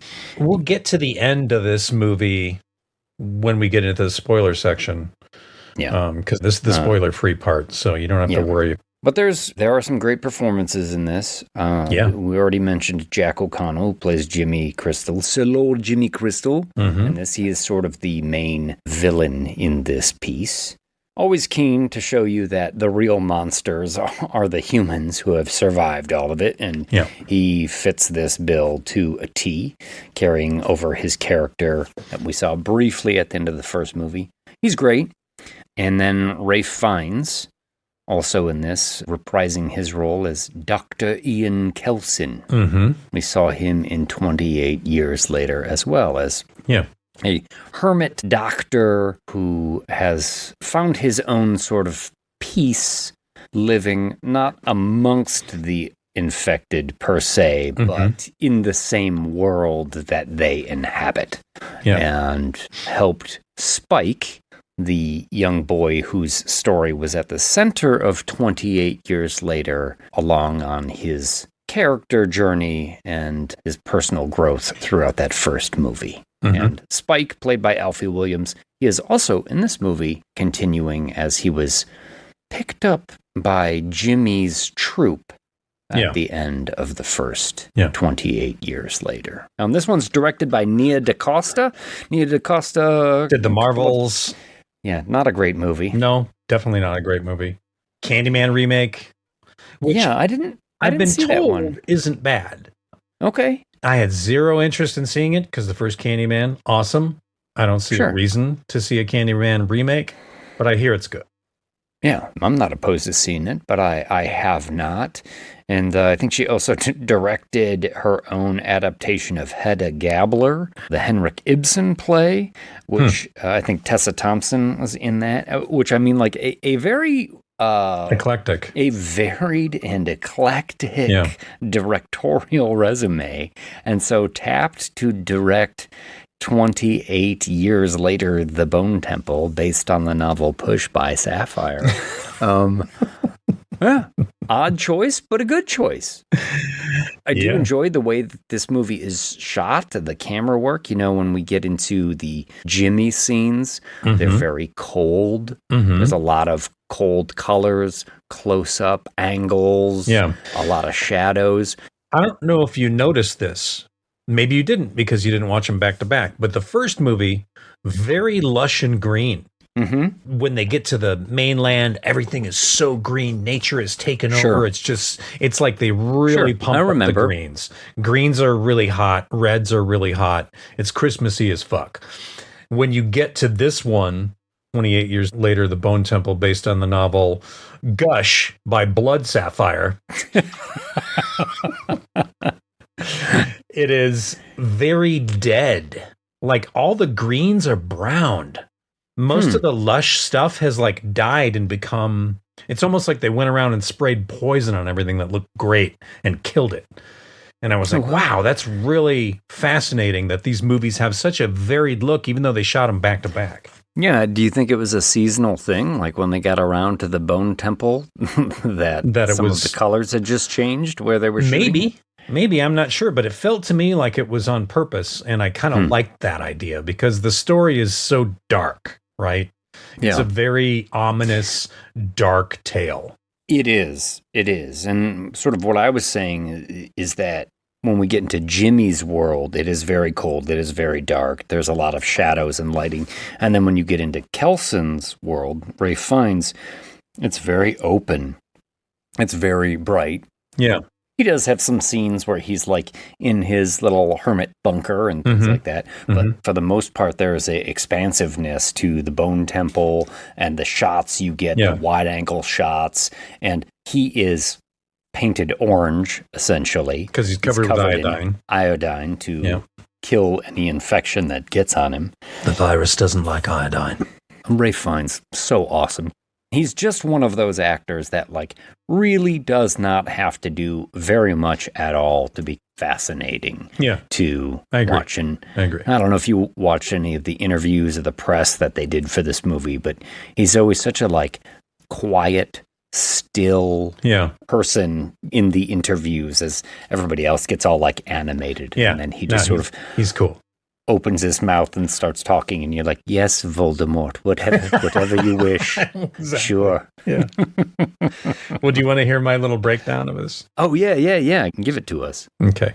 On the tale of a successful, although very odd ending of the first of the new 28 trilogy, director Nia DaCosta turns the Bone Temple up to 11 with the help of Ray Don't Call Me Ralph Fiennes as the good Dr. Kelson and Jack My Teeth Aren't Really That Bad O'Connell as Sir Lord Jimmy Crystal.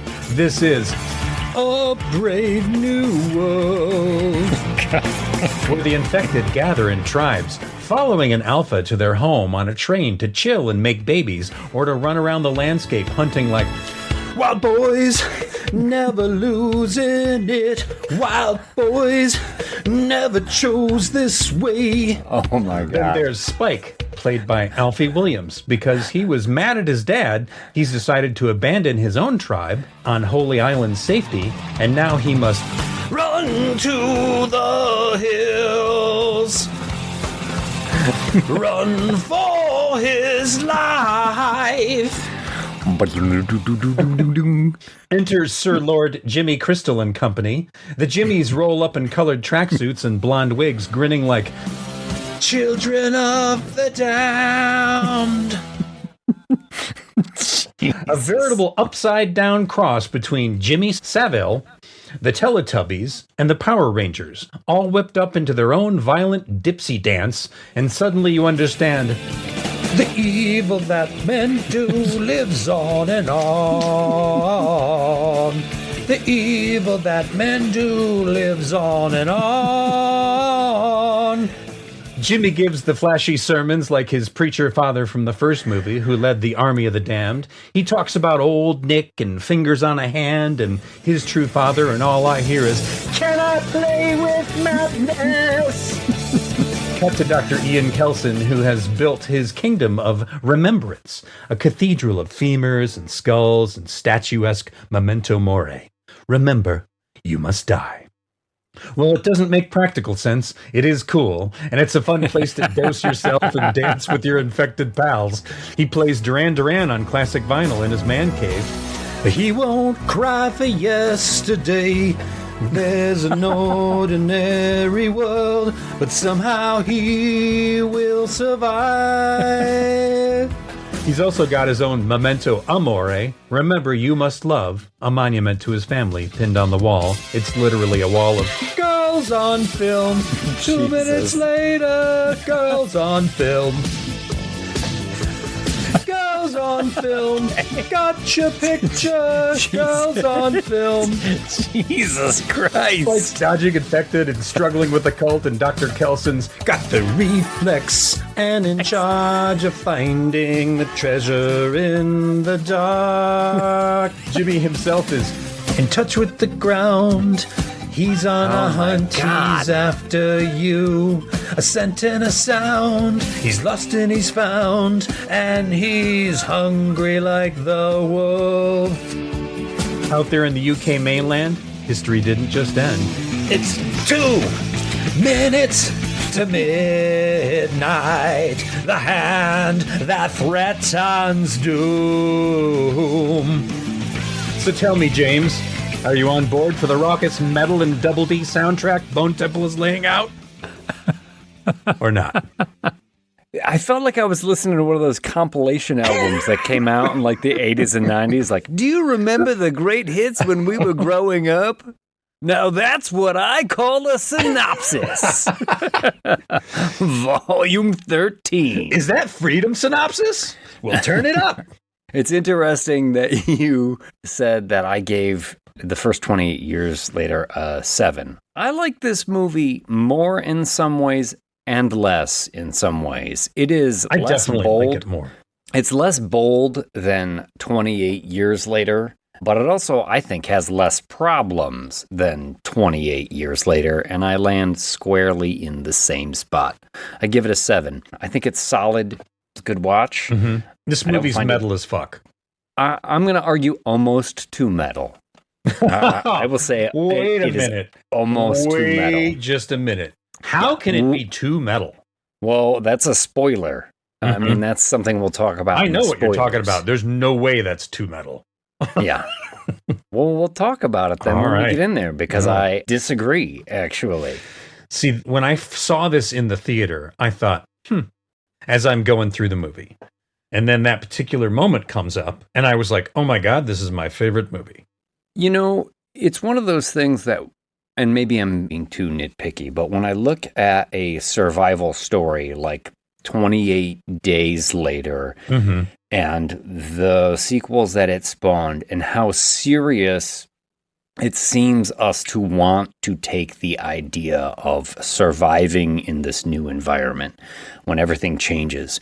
What's important to you? Who is your real family? How do you define your family? How do you create your own new world out of the rubble of the old one? It seems on the surface that it really wants us to take these ideas very seriously.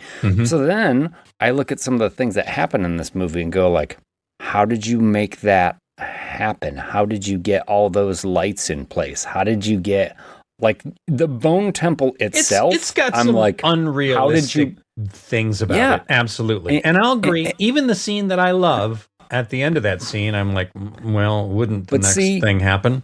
28 years later, the colony that they build on that island and how that works, I find that kind of fascinating. They've created a society of hunters and scavengers, and they bring it back, and they have, for better or worse, they have created this society. I find that all kind of fascinating, and I get how it works. And then we get into the mainland and some of the things that are happening there, and it's like a little too fantastic for me. I think that's an awful lot of work for one guy to pull off there. Yeah. He did that pretty well. And when we get to the most memorable scene in this movie, there's just things about it where I go, yeah, it's cool, but I don't think you could really pull this off. And so I don't dig it. I disagree. I think you can pull it off. But we'll get there. Sure. I don't think I rated it, did I? I'm going to give it a 7. 7 what, though? What do we rate it with? Tracks on the album? Vintage records. How many Durans? How many Durans do you give it? How many Durans would you give it? You give it 7 Durans. I'm at least giving it 8. I feel like I want to give it 9. Okay. So I'm going to land at 8 and a 5. 8.5. No, 8.5. because I like it better than the other movie, and I gave the other movie an 8. And honestly, I probably should have given the other movie a 7, and I would give this movie an 8.5. And I liked it more the second time I watched it. And the second time I watched it is when I watched the 28 Years Later first, and I watched them both in the same night, and I was like, yes, this is great. I did watch the beginning and end of 28 Years Later before I watched this one the second time to give me some more clarity. It reminded me how much I hate the end of 28 Years Later, and then it threw the whole thing into question for me. It'll be a damn shame if they never get this third one made. Mm-hmm. Well, I'm pretty sure it's happening, and it's a 2027 release. But let's take a break. Yeah. And come back and ruin the whole damn thing. Sounds good. With 100% less Mama's Family this time. We can't guarantee that. You can't say 100% less. You could at least say 80% less. That way we can still make a Mama's Family joke. But then we have to make a Mama's Family's joke, and I'm going to try my damnedest. Well, we've said both options. We can edit one out. We'll be right back.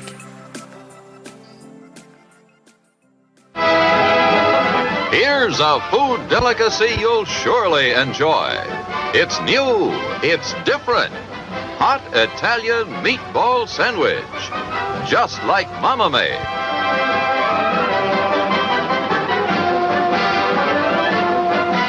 You'll find them freshly made in a crisp Italian roll at our refreshment stand.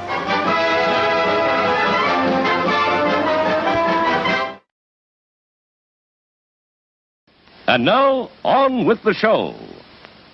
And we are back. We are back, and we're running free now. We're running free. Just throw in another random Iron Maiden reference. Yes. So, yes. Far be it from me to deny the pageantry of Iron Maiden, but I look forward to talking about that moment. The best Iron Maiden video ever? Yes. It is an Iron Maiden video. It is totally. Sure. And I was like, oh my God, I can't believe this. Oh my God. Oh my. He even says, let's turn it up to 11. He does. Indeed they do. He does. Indeed they do. But this one starts off with some screaming over the credits in the beginning. Snuffs out to silence in Cillian Murphy's Hello? From 28 Days Later. Oh, yeah. That was his voice, wasn't it? 28 Years Later, the sort of subtitle that you've gotten pretty much on each movie down in the lower right corner there. Yeah. And it opens in an indoor water park. I think very specifically the sort of decrepit children's play area, right? Yeah. Rusted water slides, a dirty swimming pool, an area that, was once for children but has since fallen to ruin, and indicative of the Jimmies and Sir Lord Jimmy Crystal. Jack O'Connell and his gang here are sort of emotionally stunted. Absolutely. Because Jimmy was 8 years old. Psycho children. In the beginning of the other movie. He's one of the kids watching Teletubbies when all that shit goes down, and he runs.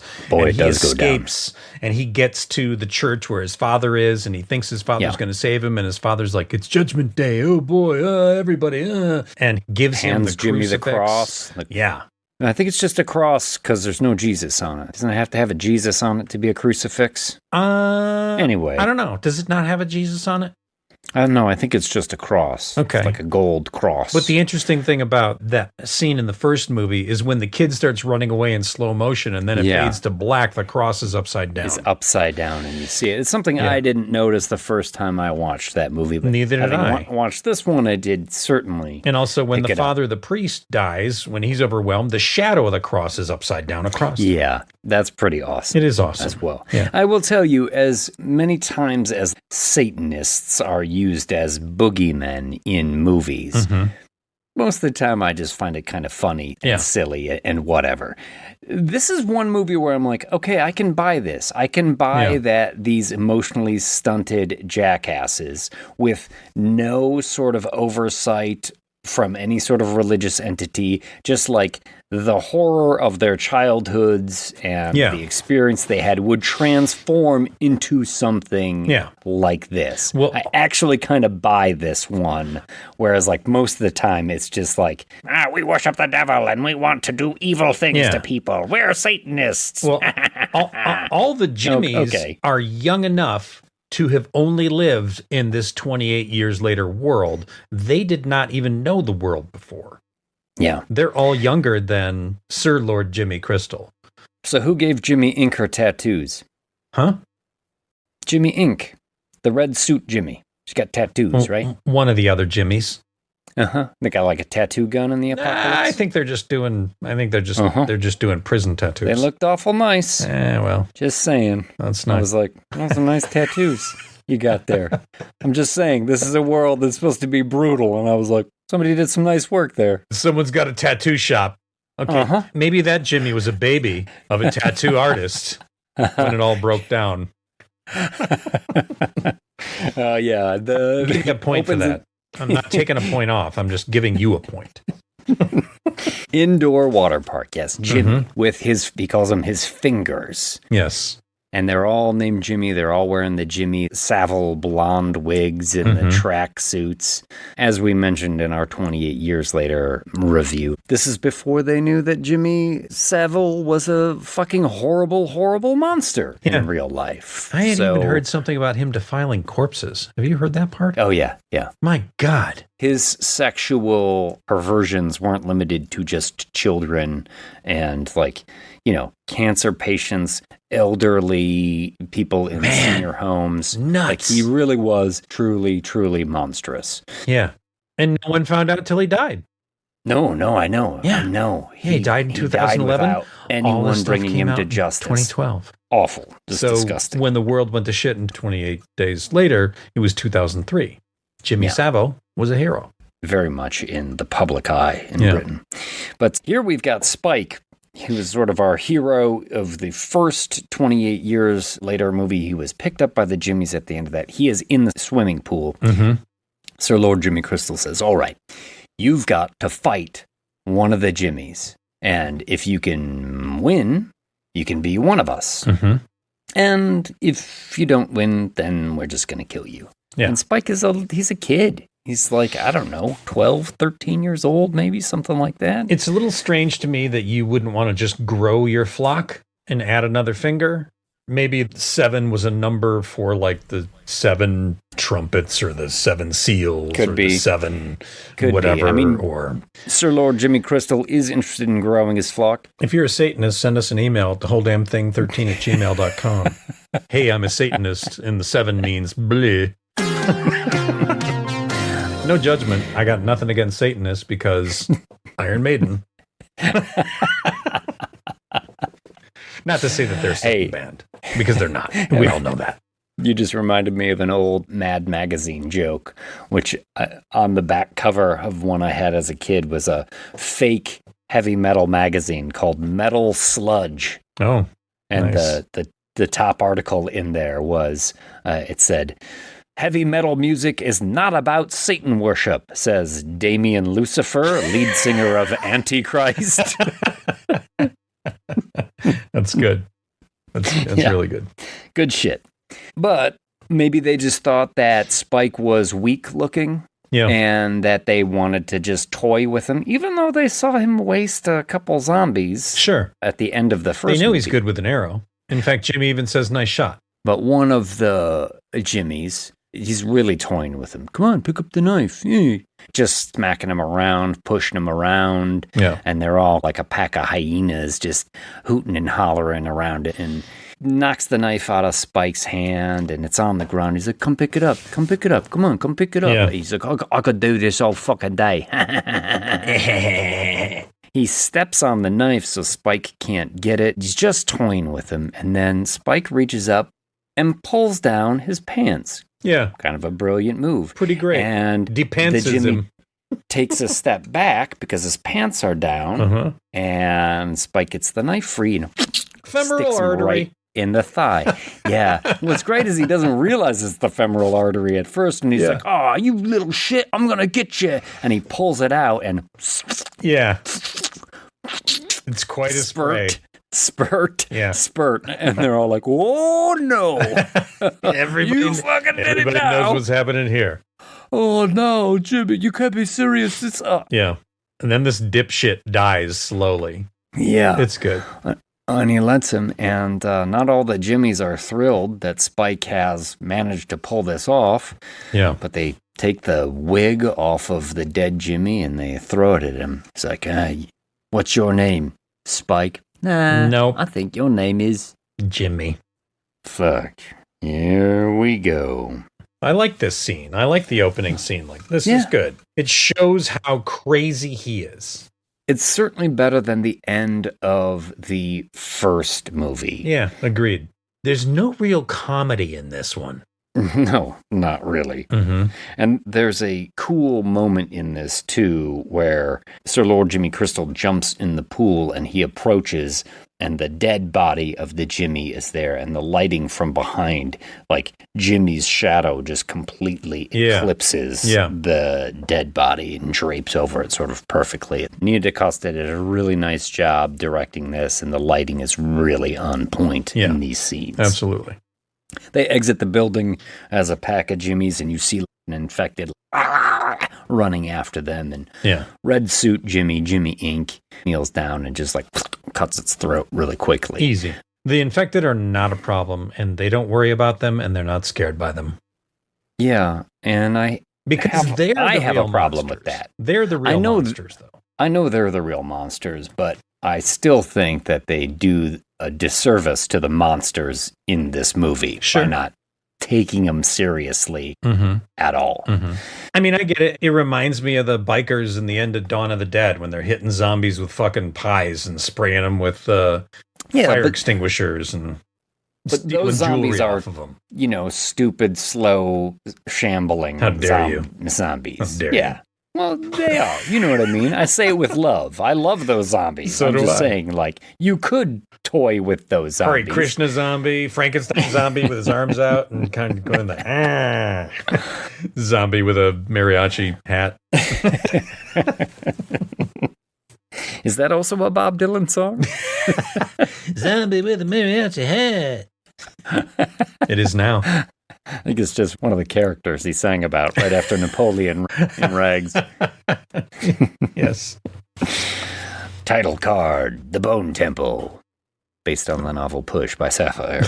And we're going to cut to those bone pillars that we saw 28 years later. Mm-hmm. In the field, it's spring or summer. There's a deer in a field and a bow hunter stalking the deer, and then naked infected comes screaming out of the forest as the bow hunter kind of scrambles around. Samson comes out of here. Samson, our main zombie, the giant dong talked about. You could tell how old he was by the dirt rings. Counting the dirt rings in his dong, And they do an interesting thing here as the bow hunter is on the ground and Samson is looming over him, where they show you infected POV. I don't think they've done that in these movies, right? Samson is looking at the guy. Yes, this is the first moment. The bow hunter's face turns into sort of like... It looks like an infected. One of the infected. And screams. Yeah. And then Samson tears his head off. Mortal Kombat style, where the head and which the you've spine. Always hated, and I agree. I don't like it. I agree. I don't like it. I think it's a silly choice. It would be just tearing their head off in itself is a massive feat of strength, and I'd have been fine with just that. Or tearing the top half of the head off and leaving the jaw still connected to the rest of the body, or like 2 or 3 chunks of vertebrae coming with it, but not the whole thing. The whole thing is... Not the whole damn thing. Which is only $4 a month on patreon.com. But Samson will very quickly run into Dr. Kelson, who's out collecting bodies. Dr. Kelson, Rafe finds covered in iodine, orange skin. He has been collecting corpses, burning them, boiling the flesh off, collecting their bones, doing like hillbilly yard art with their bones, and constructing a giant ossuary, a bone temple. Pretty great. He has an endless supply of rope that he's able to wind around these bones and stretch them on these tall plinths around trees. He's hit every Ace Hardware in 50 miles. He has. And he does mention later in the film, like, I've looked in every medicine cabinet within a 70-mile radius and gotten all the morphine that this island has. He's a doctor. He knows where it's kept. Yeah. Samson's going to catch up to the doctor here in a second, but we also see Samson eating the brains of someone. He's got like that head cracked open and he's scooping the brains out and he's eating also something I don't think we've seen in these movies. No, we haven't. We haven't seen the zombies or the infected in this case, like actually eating people. I mean, we know that eating brains. We know that they have to because they have to survive. Yeah, but also the infected are all running around naked here, and this is also a place that has winter. Yeah. So I don't necessarily know how they're not all fucking frostbit. And I assume they go out in shifts, but they live in the train, and the train is nice and warm. I guess and so. Moving on. But yes, he hears the doctor in the distance, so he goes out and stalks him. And as Kelson is there and Samson approaches, Samson has a couple of arrows sticking out of him from the bow hunter. And also Kelson, from the last movie, I think. Oh, could be. Yeah. Yeah. The doctor hits him with a blow dart, tipped with morphine. Big old drugged ass Samson. Slows down. Oh my gosh. And Kelson is like, oh, look at you. My first ever infected patient. Isn't this interesting? Yeah. He a fascinating character. He finds this a fucking great actor, fascinating character, and is pulling the arrows out. Yeah, cleaning up the wounds, trying to fix the infection. Yeah. Fucking good. But pretty soon, Samson will approach him again and doesn't come charging at him. Kind of waiting. Yeah. And he's like, oh, are you waiting for me to shoot you with morphine? He holds it up like, yeah? This is what you want? Yeah. Yeah. And Kelson is all like, I'm going to get you high today. Because it's Friday. You ain't got no job. And you ain't got shit to do. That is exactly right, Samson. Samson likes to get high. And so then we get this unusual relationship forming between Kelson and this hulking alpha infected. I fucking love this relationship. I really do. Where Kelson, who's been a hermit and who has lost so much faith in humanity, as it were, and now all of a sudden has a budding a sort of friendship, but after they both get high together, Samson's just sitting there all drugged out, sitting on the hillside, and Kelson's like, I don't know if you can hear my voice or understand my words or understand that I've given you this name, Samson, or maybe you're just getting some peace and quiet from this morphine, and that's cool too, but takes a little nip of the morphine himself, lays down to have a nap, and when he wakes up, he has not been killed. Yeah. And the doctor's like, he didn't tear my head off. My head is still on the shoulders. He does check to make sure his head is still there. He literally does, and I think that's a cool moment. Yeah. It just shows, like, the depth of the man's loneliness, that he's like, this is interesting, and I'm just going to gamble it all on this. Well, he won't cry for yesterday. God. Yeah, it's not an ordinary world. That's for sure. Exactly. You do get some scenes of him in his bunker, too, where you see all those photos. And he's putting on Duran Duran albums. He's taking off his clothes. He's dancing.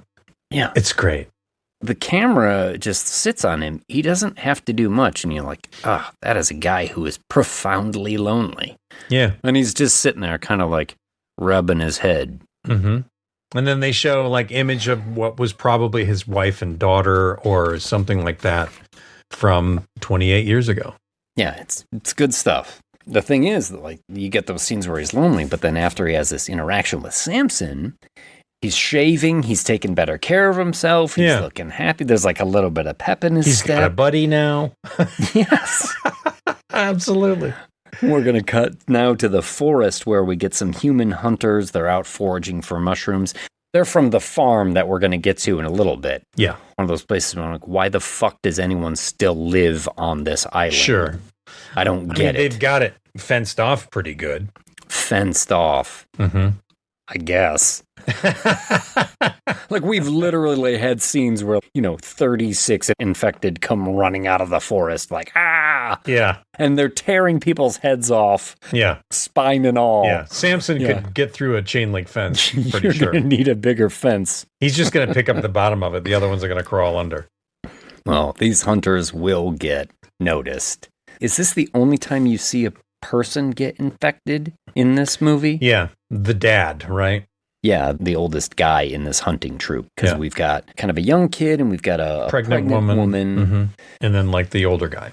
The older guy tries to kill an infected and steps on a twig, and then they turn around and are like, ah, it goes wrong. Yeah. He ends up getting blood on him, I think, and he goes bonkers. But our pregnant lady and the younger kid, they manage to run into the farm that they're from, unlock the gate, get in there, and lo and behold, they've got guests. Oh, it's the Jimmies. Uh-oh. We know this isn't good. Definitely. Yes. Oh, we're just here. We've been taken in and we're being provided nourishment, says Sir Jimmy Crystal when they ask who he is. I mean, right off the gate, they know, things are not good. Absolutely. Everybody looks a little tense. Everybody's a little bit on edge. Sir Jimmy Crystal's just smiling. Oh, do the Tinky Winky dance again, Jemima. Yeah. I think is her name. Or Jimina? Jimina. Yeah, Jim. It's weird. Yes, the Tinky Winky Jimmy gets up and does a goofy little dance. Well, things are going to go south. And then you get one of the fucking dumbest things. One of the guys in the background is like boiling a pot of water for, I don't know, soup or something. And when things go south, he takes it. He's like, ah! And hurls he it. throws it directly at the middle of the table. It doesn't hit anybody. No.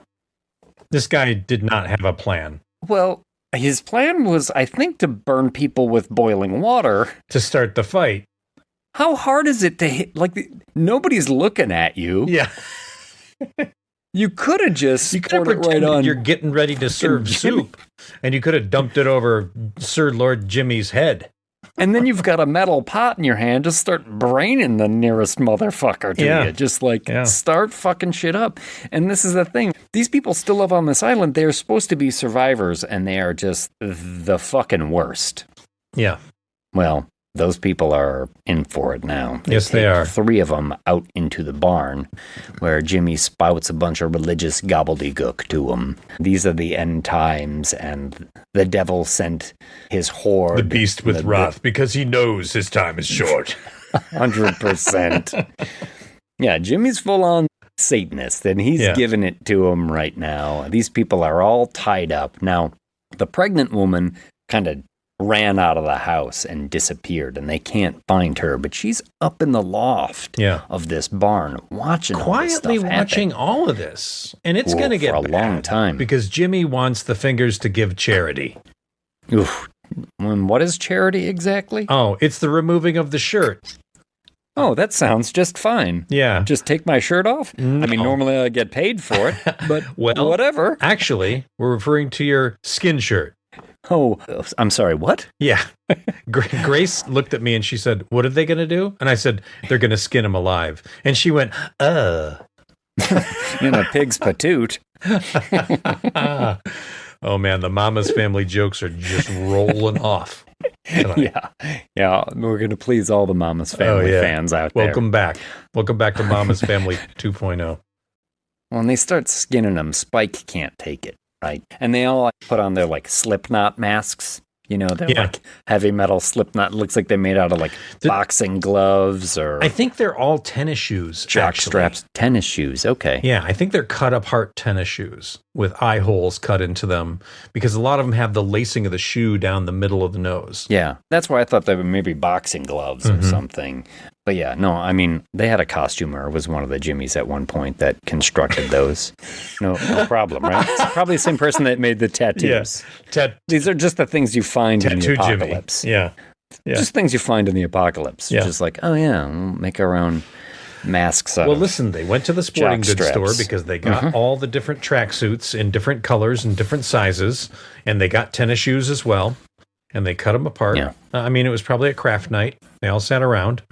Just because you love Satan doesn't mean you don't also love Hobby Lobby. Yeah, absolutely. You know what I'm saying? Absolutely. Actually, Satanists go to Michael's. Hobby Lobby. Oh, dear Too goodness. Christian. There goes Michael's as a sponsor. Satanists go to Michael's? There's no way we're sponsoring you. Well, I don't know. There might be a lot of them out there. If you're a Satanist who goes to Michael's, send us an email at thewholedamnthing13 at gmail.com. Well, Sir Lord Jimmy has sent Red Tracksuit Jimmy Inc. out to find the pregnant woman. So she's out scouring the countryside as they're giving charity and skinning these people inside. Spike heads out. He can't take it. He's just vomiting outside the barn area here. And well, this is horrible. When they're skinning the people alive, it's loud, it's noisy, it's gross. It's a horrifying moment. Mama's family would probably say something like, well, I bet the neighbors are just going to love this.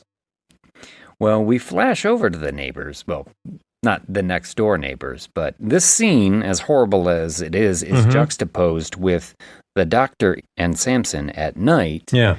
Samson's all doped up, and the doc is like, listen, as much as I've really enjoyed our time together, I'm about to run out of morphine. Yeah. So I can't keep you drugged. This is going to have to stop. So what I can do is send you off with as much mercy as I can. He's going to euthanize him. Yeah. Yeah. He has already said before, like, oh, it'd be so wonderful if you could just speak one word. And if you could give me a sign or let me know that it's okay that you want this, I think is kind of how he words it. And he sticks the needle in, and Samson, looking up at the full moon, says, moon. And I immediately thought, M-O-O-N spells moon. Spells moon, yeah. Tom from The Stand, right? Yeah. Everything was M-O-O-N. Yeah. Kelson is overjoyed, right? Like, oh my God, this is amazing. Pulls the needle out, he hasn't depressed it, he's good to go. Yeah, he's super excited. Great moment of joy, and then we cut back to people hanging from the rafters, skin flayed from their bodies, just fucking awful. And there's one guy there who's hanging who has not been skinned. Yeah, he's been watching everybody get skinned. Jimmy says, look, you're a young, strong lad. I need strong people to be my fingers. So here's the thing. You can pick one of them to fight, and if you can win, you can join my crew. Yeah. And if you don't do it, I'm going to skin you alive. So the guy's like, I'll take what's behind door number 1. I mean, wouldn't you? Yeah. You've got to, right? You're like, you know what? This Satanism thing might be where it's at. Tell me more about your Dark Lord. Oh. Do you have a pamphlet or something? Do you have a moment to talk about the coupon Antichrist? to Michael's? 70% off framing. Well, that's amazing. Huh. Oh, wait, it's always 70% off framing. So this is just a regular price that you've disguised to look like a discount? Evil. Evil, Michaels. Pure evil. Impolite and evil. Well, of course, this kid picks Jemima. Jemima, right? Yeah. Tinky Winky Jimmy. Yeah. Because look at that. A skinny little lass. She's a girl. She's just sitting there. And so they cut him down. But guess what? This bitch is vicious. She is a sadistic, nimble little minx. Fuck yeah. Fuck yeah, she is. She starts moving around, bobbing and weaving. She kicks and just his like ass taking so him fucking a point. fast. Oh, so hard. Yeah. So hard. And the whole time that this is happening, pregnant lady is watching from the rafter. She's like holding in her She's been watching screams. People get skinned alive for probably an hour now. Yeah, my gosh. Come on. But I did think the part where she just like casually brought the Zag nut up and took a bite as she was watching it all happen was a bit much, but hand reaches into the popcorn bucket, comes up with a couple of buttery kernels. Huh, this is nuts. At least they're not doing it to me. And as Tinky Winky Jimmy essentially has stabbed him a number of times, he's on the ground bleeding, and she's like, you picked me because you thought I was weak, didn't you? Mm-hmm. But I am going to show you that you made the worst decision. And Jimmy Crystal's like, well, what do you want to do? She's like, I want to give charity. He's like, what kind of charity? She's like, I want to remove his trousers. Holy fucking shit. What? No. Yeah. Yes, Mark Wahlberg. Removal of the trousers. We know what the removal of the shirt was, and that is not going to be good. Taking the trousers off. Well, she's sitting there sadistically planning to do this when then... Yeah. What happened? Blood trickles out of the nose. What? It takes an agonizingly long time for this scene to unfold, and nobody has moved or said anything. I know. And considering that pregnant woman has taken, I don't know what you even call it, it's like a block and tackle hook. Yeah. That's rope. rigged up to the ceiling and has somehow, from the loft she's in, sent it down on a like perfect bullseye. trajectory. Yeah, right into the back of the skull. And like those things aren't necessarily silent when you grab them. There's a lot of like creaking and clacking that happens. Yeah. Nobody notices this. Yeah. And she immediately hits, and it's almost like all of the Jimmies had only our point of view. Yeah. None of them saw her from the rope and the hook swinging and made a noise. No, there was no like look out. I'll admit. Yeah. What about look out? Yeah. What about Let's start duck? with look out. Let's move on to duck. Get down. Oh. But Tinky Winky Jimmy falls down, twitching a little bit. She's got this hook buried in the back of her skull. Jimmy Crystal sees the pregnant lady. Oh, get her, get her. Yeah. And in the chaos, the guy who was cut up seal crawls over to the wall of the barn where there's a propane tank. Yeah, like a 5-gallon propane tank. Unscrews it so he lets the gas out, and there's an open flame nearby. And he just points it towards it. Essentially turns it into a makeshift flamethrower and lights one of the fucking Jimmies up. This is fucking badass. Hell yeah, it is. This is metal. This is totally metal. Well, outside the barn, Spike, who is thrown up and can't watch any of this, has now been met by Red Tracksuit Jimmy Inc., who, while she was out, happened to spy Dr. Kelson. We'll get to that in just a second. Right? Yeah.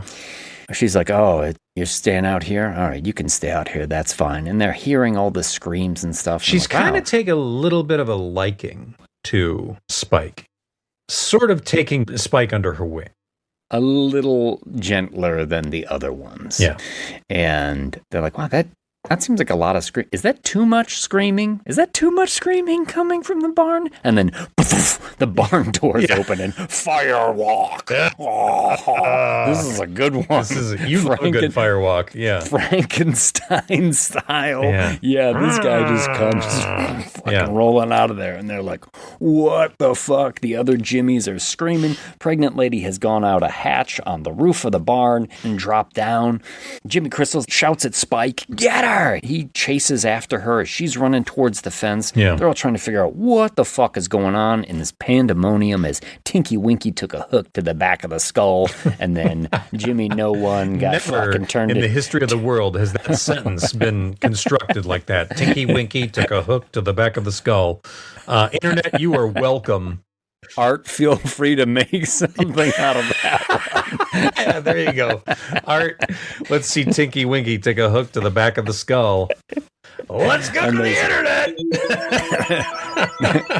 Barbecued Jimmy has collapsed in a heap. Yeah. Spike catches up with the pregnant lady as she's running. He's got his bow and arrow on her as she's unlocking the gate. And she kind of stops and they look at each other and Spike's just like, oh God, please take me with you. Yeah. Get me out of here. Because he's only been with them for like, what, a week, maybe? A couple of days?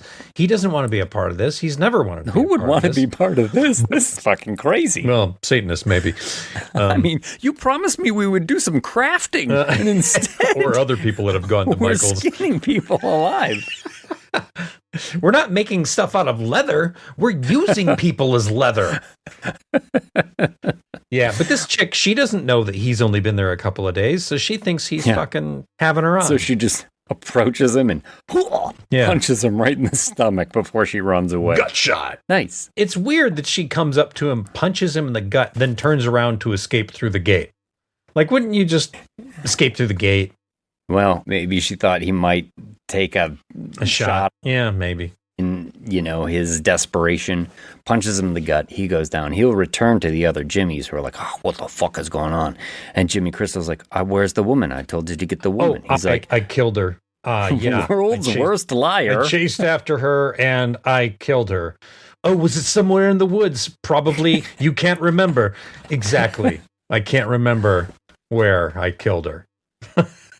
Didn't you think to bring me her face? Is that what he says? Or her unborn baby. Yeah. Anything, really. Like, oh my God. Jesus what Christ. the fuck? Michael's customers. Am I right?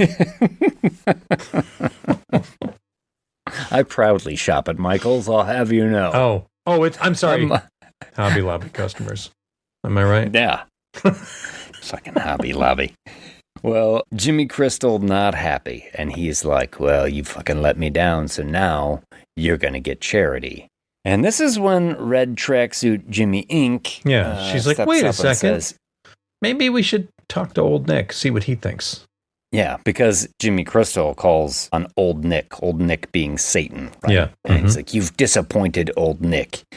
And she's like, well, I happened to just see old Nick a second ago. He's like, what? Yeah, what? You see the look on his face. He's like, huh? What do you mean you saw old Nick? She's like, yeah, because while she was out, through binoculars, she caught Dr. Kelson sort of like dancing with Samson. Literally She's dancing with him. Yeah, saw old Nick. He's got orange skin and he lives in a temple of bones. Yeah. And he dances with the infected. And this is the moment I'm like, I love this movie because she believes it. She thinks he's the devil because he lives in a temple of bones and he's dancing with the alpha. And it's like. And he has orange skin. It all ties together very well. Yeah, this works. Yeah. And I'm like, oh my God. And Jimmy Crystal has been saying this whole time that old Nick is his father.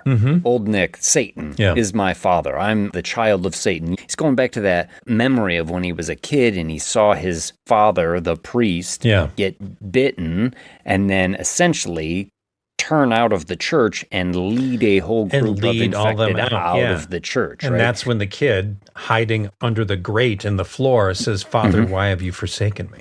And so he hears about this and he's like, okay, we will check this out. Well, let's go see what this is about. He's super confused. So we're going to pause the judgment that he's going to make on Spike.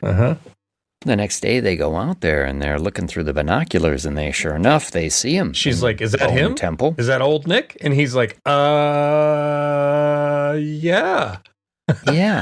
Yeah, that's him, all right. And they're like, oh, awesome. Well, let's go talk to him. And he's like, whoa.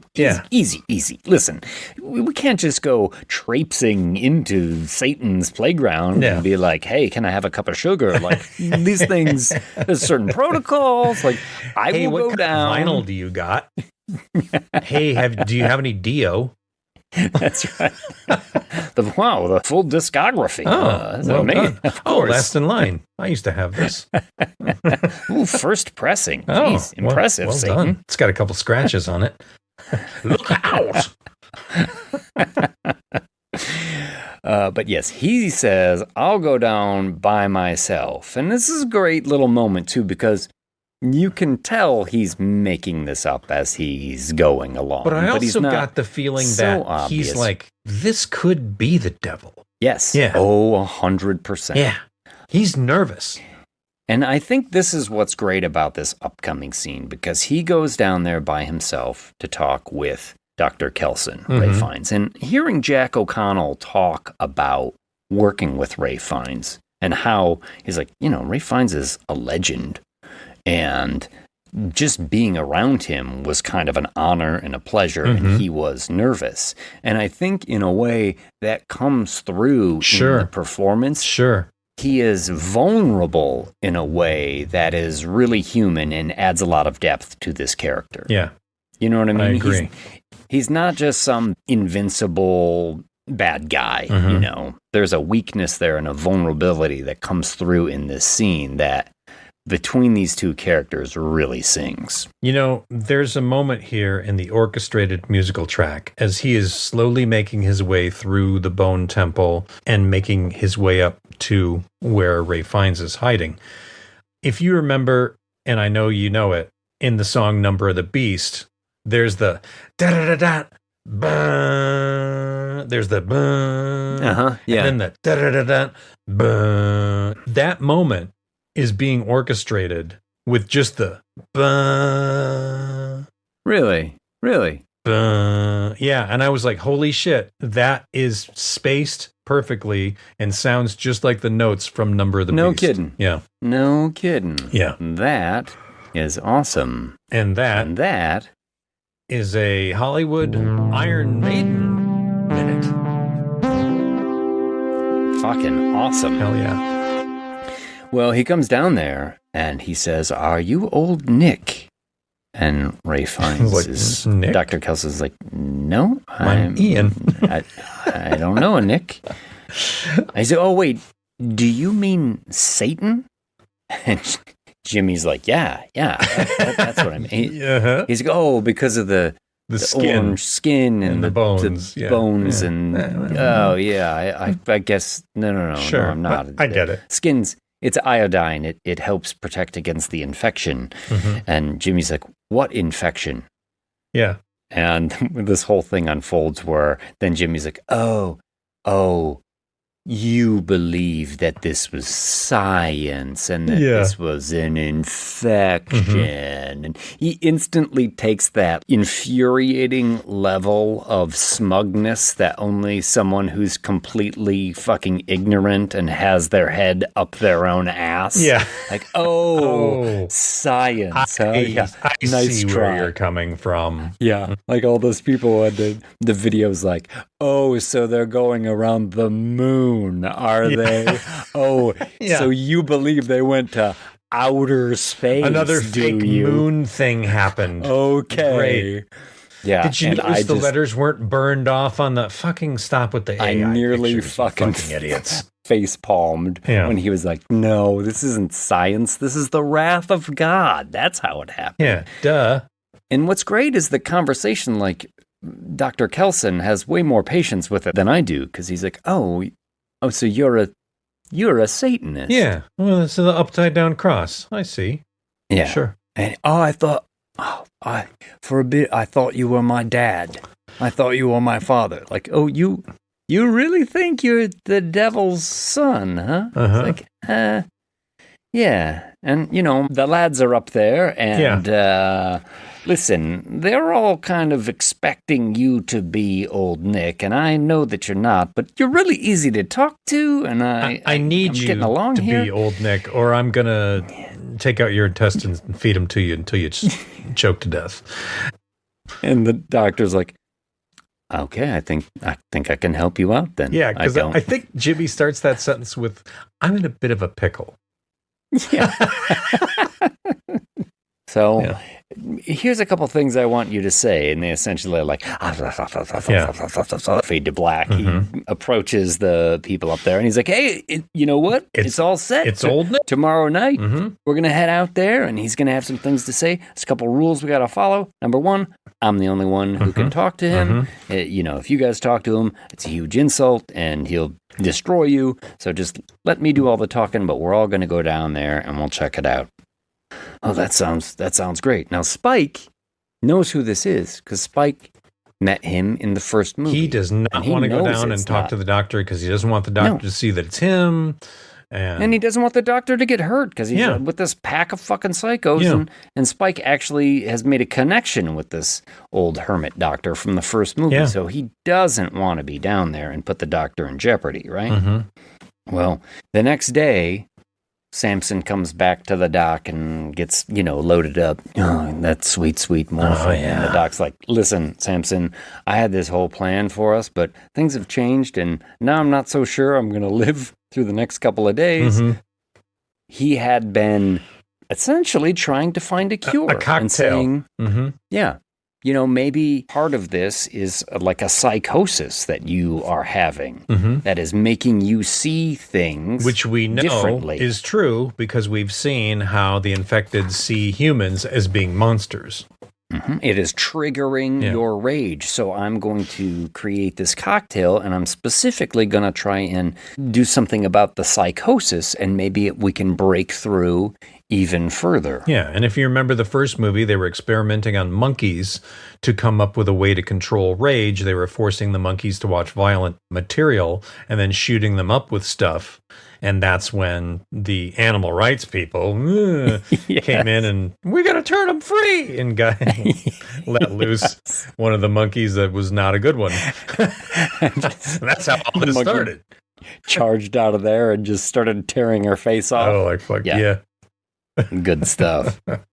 Yeah, and this cocktail will kind of work. And, the infected largely have like the red lenses. Yeah, the big fucked up eyes and the red lenses, yeah. And we're going to get Samson going through the forest after having a little nip of the doctor's medicine here, and his eyes are much more active. They're their natural shade of brown. He's actually put like a loincloth on. Yeah. I mean, I don't know why. If I was built like that guy, I would go around Porky Pigging it all the time. Oh, hell yeah. Check this out. He washes his hands. He grabs some berries and eats some berries. Yeah. Now, also, I don't know if you noticed, but Samson in the beginning of the movie and in the prior movie covered with all these weird bubbly welts and veins that are standing out. As it progresses, as the doctor's been shooting him up a little bit more and more and more, there's less and less of that. Yeah. His body is cleaner and clearer as well. So his body is going through a transition makeup effects wise. And the lenses, especially after he's been shot up with this last tech.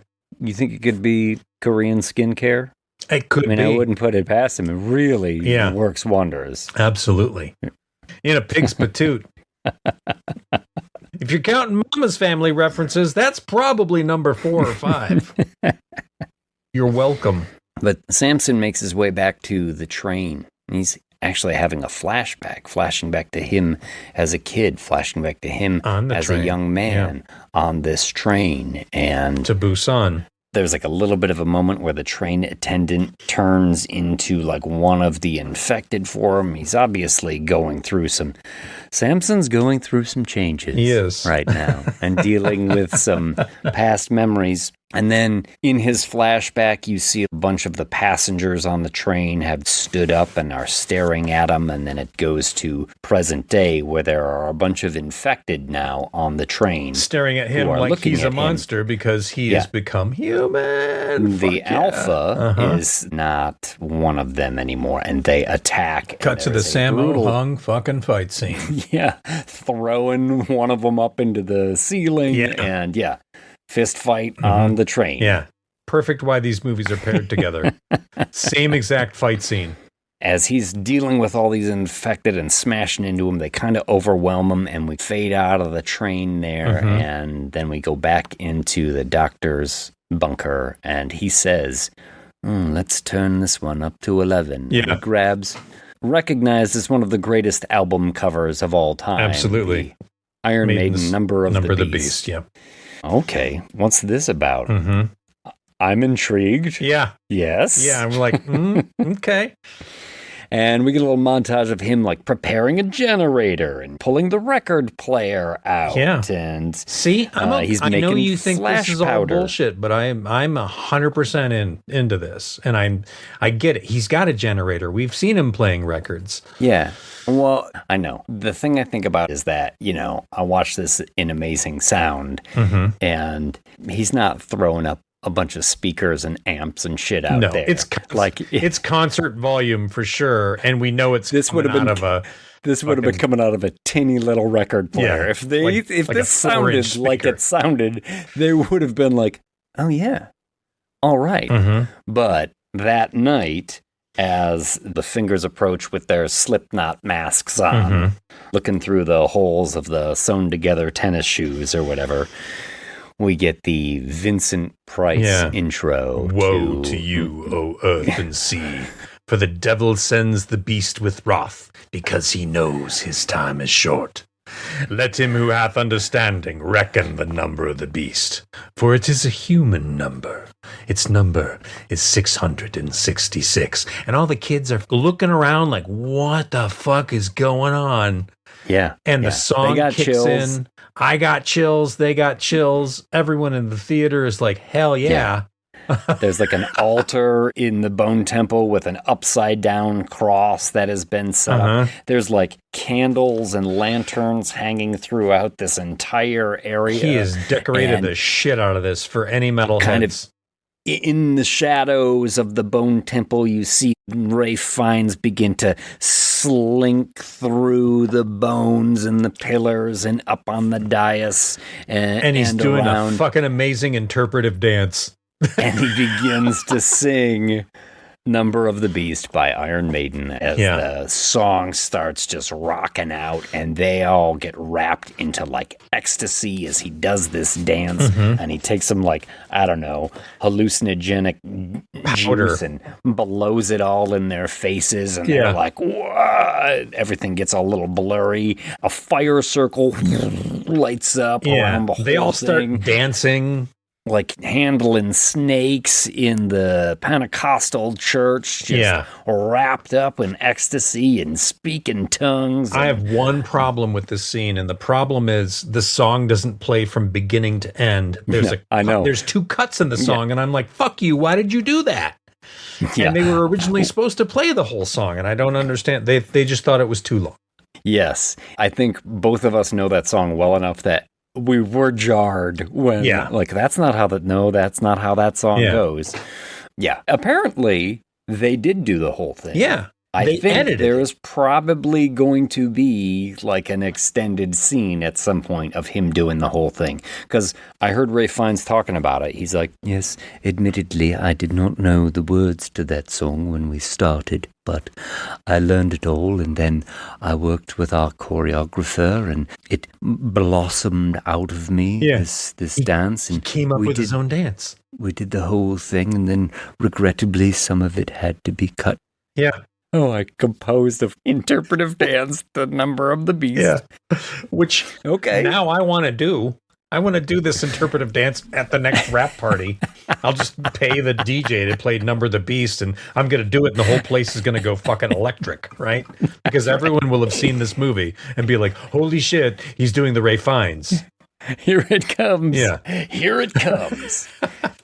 But yes, they are absolutely going crazy. And then towards the end of it, he has put on like a flame retardant apron and mask and suit. And he's got like fire. It's a little bit like Burning Man meets Iron Maiden here. As he's like, he's got flash powder. The coals and the cages on the end of the poles. And he's shaking it and sparks are going everywhere. Embers and sparks. It's so fucking cool. And they're just losing their mind seeing him do this. But I don't know. Maybe I'm being a dick. Maybe I'm being too nitpicky. But it's like, this sound system does not exist. Sure. What's happening right here? Also, it doesn't play the next song on the album. That's true. Which it should have done within a second. And then he would be like, he would run over and be like, hold on a second. And then you'd hear, and they'd all be like, what the hell was that sound? Yeah. Well, they are completely blown away by what has happened. And he's kind of disappeared behind the pillar as they're recovering and catching their breath. And he's like, fingers. You know, he's kind of going full Voldemort mode. Oh, he really is, now. And they all come around and they're all wide-eyed. And he's like, kneel. And they all start to take a knee. And he's like, not you, my son. Mm-hmm. And Jimmy Crystal's like, he is fucking playing it up. Jimmy's super excited. He's like, holy shit, this is so much better than I could have possibly imagined. Jimmy's like, I have no idea how you did this. You might actually be the devil. Yes, this is amazing. And they're all sort of agog at it. Now, Spike has not taken his mask off this whole time. Yeah. Everybody else has kind of peeled it off. They've been dancing and screaming and hollering. And he is fully into character now. And the doc says, pride moves through me like maggots through the corpse of Christ. Yeah. And Jimmy's like, fuck. Yeah. That's good. Hell yeah. This guy knows what he's talking about. Did you get that from a Cannibal Corpse song? Holy shit. Yeah. Well, he will start parroting essentially what Jimmy wants him to say. Mm-hmm. You must continue your mission. Yeah. Maim, kill, scar, destroy. Grow your numbers, become 10 fingers, 2 fists, become an army. Yeah. Yeah. The followers must obey you without second thought. And Jimmy's like, yeah, that's right. No more fucking back chat. Yeah, that's right. Yeah. No more back chat. Yeah, Jimmy's getting into it. Yes, we'll grow into an army and all will tremble before us. And as he's saying this, the doc, he's been playing the part, but he doesn't look sold. Like, no. And what exactly am I loosing upon? Yeah, he's having second thoughts that maybe this is a bad idea. And he says, wait. One more thing. What? And the doc goes over to Spike and he pulls off the mask. And there's that look of recognition between the two of them. I have one more command. Jimmy's like, I don't think so. No, I don't think you do. Yeah. No, obey my commands, grow your numbers, kill, maim, destroy, all of that. Yeah, that's pretty sure that was it. No. Nothing else. No, just as the Lord of Heaven made his commandments and demanded a sacrifice, so do I. And they're like, okay, what kind of sacrifice? And he's like, just as God in heaven sacrificed his only son, I would ask that of you. What? No. That's right, Mark Wahlberg. Yes, Mark Wahlberg. This is a great little reversal here, too. Because Jimmy's like, no. And the fingers are all like, okay, you want us to crucify Jimmy? Yeah. Okay. And Red Tracksuit is like, yeah, this sounds kind of awesome. She's been buying it the whole time. Super excited that she found Satan, found he's a musical genius, sinker. And he loves metal.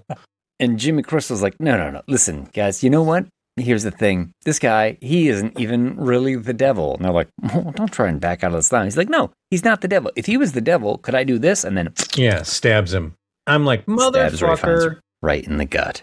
Yeah. Now at this point, I want Samson to come in and just kick the shit out of everybody. I did too. Yeah. Well, he stabs the doc, and then everybody is like, wait, what the fuck is going on? Mm-hmm. Everything they've been led to believe is kind of being thrown on its head. Right. A fight breaks out, and Red Tracksuit essentially takes out the other two Jimmys that were left. And then, as Jimmy Crystal is confronting her, Spike stabs Jimmy Crystal. Yeah. And she knocks him out. Bam! Down goes Crystal. Spike has a moment with the doc. Why did you do that? And the doc's like, I think you suffered enough, referring to the events of the first movie. Sure. I love that he did that. I mean, it sucks that he got stabbed, but I love that he did that. And then Red Tracksuit Jimmy's like, well, old Nick or not, there is one thing I can do for you, and that's fulfill your last order. Yeah. And then you get the sound of hammering spikes and screaming. Yeah. And they leave. And why? Honestly, the doc's got a pretty nice bunker set up down there. Mm-hmm. He's probably got more medicine. He might have more food. He's got a moat around him. He's got a generator. He's got a decent vinyl collection. Tons of Duran Duran and Iron Maiden. Fuck, they haven't heard anything yet. Yeah. They got to listen to the rest of the album. Holy cow. No, they decide to leave, and I guess so. Yeah. But yes, and Jimmy Crystal has been crucified upside down on the cross.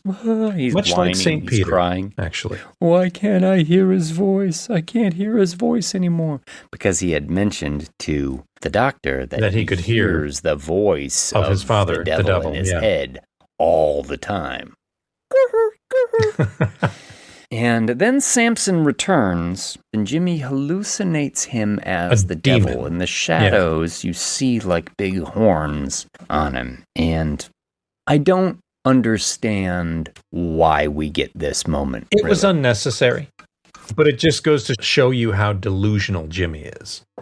But I don't want it. Mm-hmm. I don't want to give that character the satisfaction of seeing something of he was like just doing what he thought. I'd rather he knows that he's full of shit and gets nothing at the end than like, oh, look, the devil has appeared now. Oh, Father, why have you forsaken me? Yeah, which is the line he said in the church in the beginning of the first movie when his father And also, I don't know if you know this, famously was said by Jesus himself. Oh, yeah. And also by the lead singer of System of a Down. This has been a Sometimes Jesus and Metal Work Together Hollywood Minute. Wake up! Samson picks up the body of Kelson, takes him away, and then as Jimmy is whimpering on the cross, you get Samson scare. You do get a little moment there, too, between Samson and Kelson, where Samson, who has survived the infected, but I guess he is now immune to the infection, is essentially he didn't like get reinfected. Yeah. He says, thank you, Kelson, thank you. And Kelson gives him a little memento mori. Which is like, hey, man, I just came back to consciousness. I don't really have the grasp of English, let alone Latin. So can you just cut the bullshit out, Doc? Could you also flip the album for me? Dying gasp. Camera lifts up. You get a great shot here, too, of like the bone pillars reaching up into the sky with the stars. Although I think it's upside down, right? So the sky is on the bottom of the frame, all the stars in the sky, and then the bone pillars reaching up. Neat camera shot. There's a lot of like time-lapse interstitial shots in here that are really kind of well done, set the tone, and it's beautiful, beautiful. And then we cut to a farmhouse in the daytime. Yeah. There's a young black woman, girl, really, that we haven't seen before, and she's studying for, sounds like a history test about World War II, and a voice who is talking to her from the other room comes in, and oh my gosh, it's Jim. It's Cillian Murphy from 28 Days Later. Yep. He's back. This is obviously his daughter from the woman that he was with. Naomi Harris, I think that's who at plays the end of the first woman. movie. And Selena, I think her name is. It was a good moment because remember all those trailer bits with the zombie? It looked like Cillian Murphy, and everyone was like, "Oh, that's a zombie of Cillian Murphy." And 28 years later, and Danny Boyle just kept saying, "No, it's not. It is not." Everyone's like, "Yeah, but it looks like him, but it's not." It does. It has a very angular face, but I promise you, it's not him. Yeah. Well, they're studying for the test, and the girl's like, "Wait, do you hear something?" He's like, "What is it?" And they hear panicked sounds from somewhere outside, and they both grab rifles and they go out to a ridge, and they see in the distance, down at the bottom of the hill, Spike and Red Suit Jimmy Inc. running, being pursued by a number of infected. Of course, they're going to help them, and they go off and blackout. Roll credits. Yeah. Come on, that's a great movie. It's a fine movie. It's a good movie. I don't think it's a great movie. I don't think it stands enough on its own legs. I think you gotta watch that first movie. You do, but together the first movie is problematic. And listen, I love Iron Maiden, but I watched that scene. It was really the second time I watched it when I was like, how is he doing all of this? It would be hilarious to watch that scene and replace the audio with just the sound of it coming through like a record player speaker, and just have them all like into it, and then just have like the grunting and the as he's dancing, those noises almost overpowering the music at times, totally turning up his bad vocals, heavy breathing. I mean, maybe we should do it. Yes, you just hear him singing as not Bruce Dickinson. Yeah, and you're like, oh. Yeah, I think we could cut that together actually for Patreon content. Oh, but that was an infectious good time there. It was, yeah. And I'll bet the neighbors are just loving that. Oh, way to go, Mama's Family. In a pig's patoot. Who thought there would be Vicki Lawrence references all night long? Well, I guess we both did if we made a note in Train to Busan, Train to Bone Temple. Based on the novel Push by Sapphire. Yeah, exactly. Okay. Tyler, take us out and tell us what your favorite Iron Maiden song is. The head, the tail, the whole damn thing.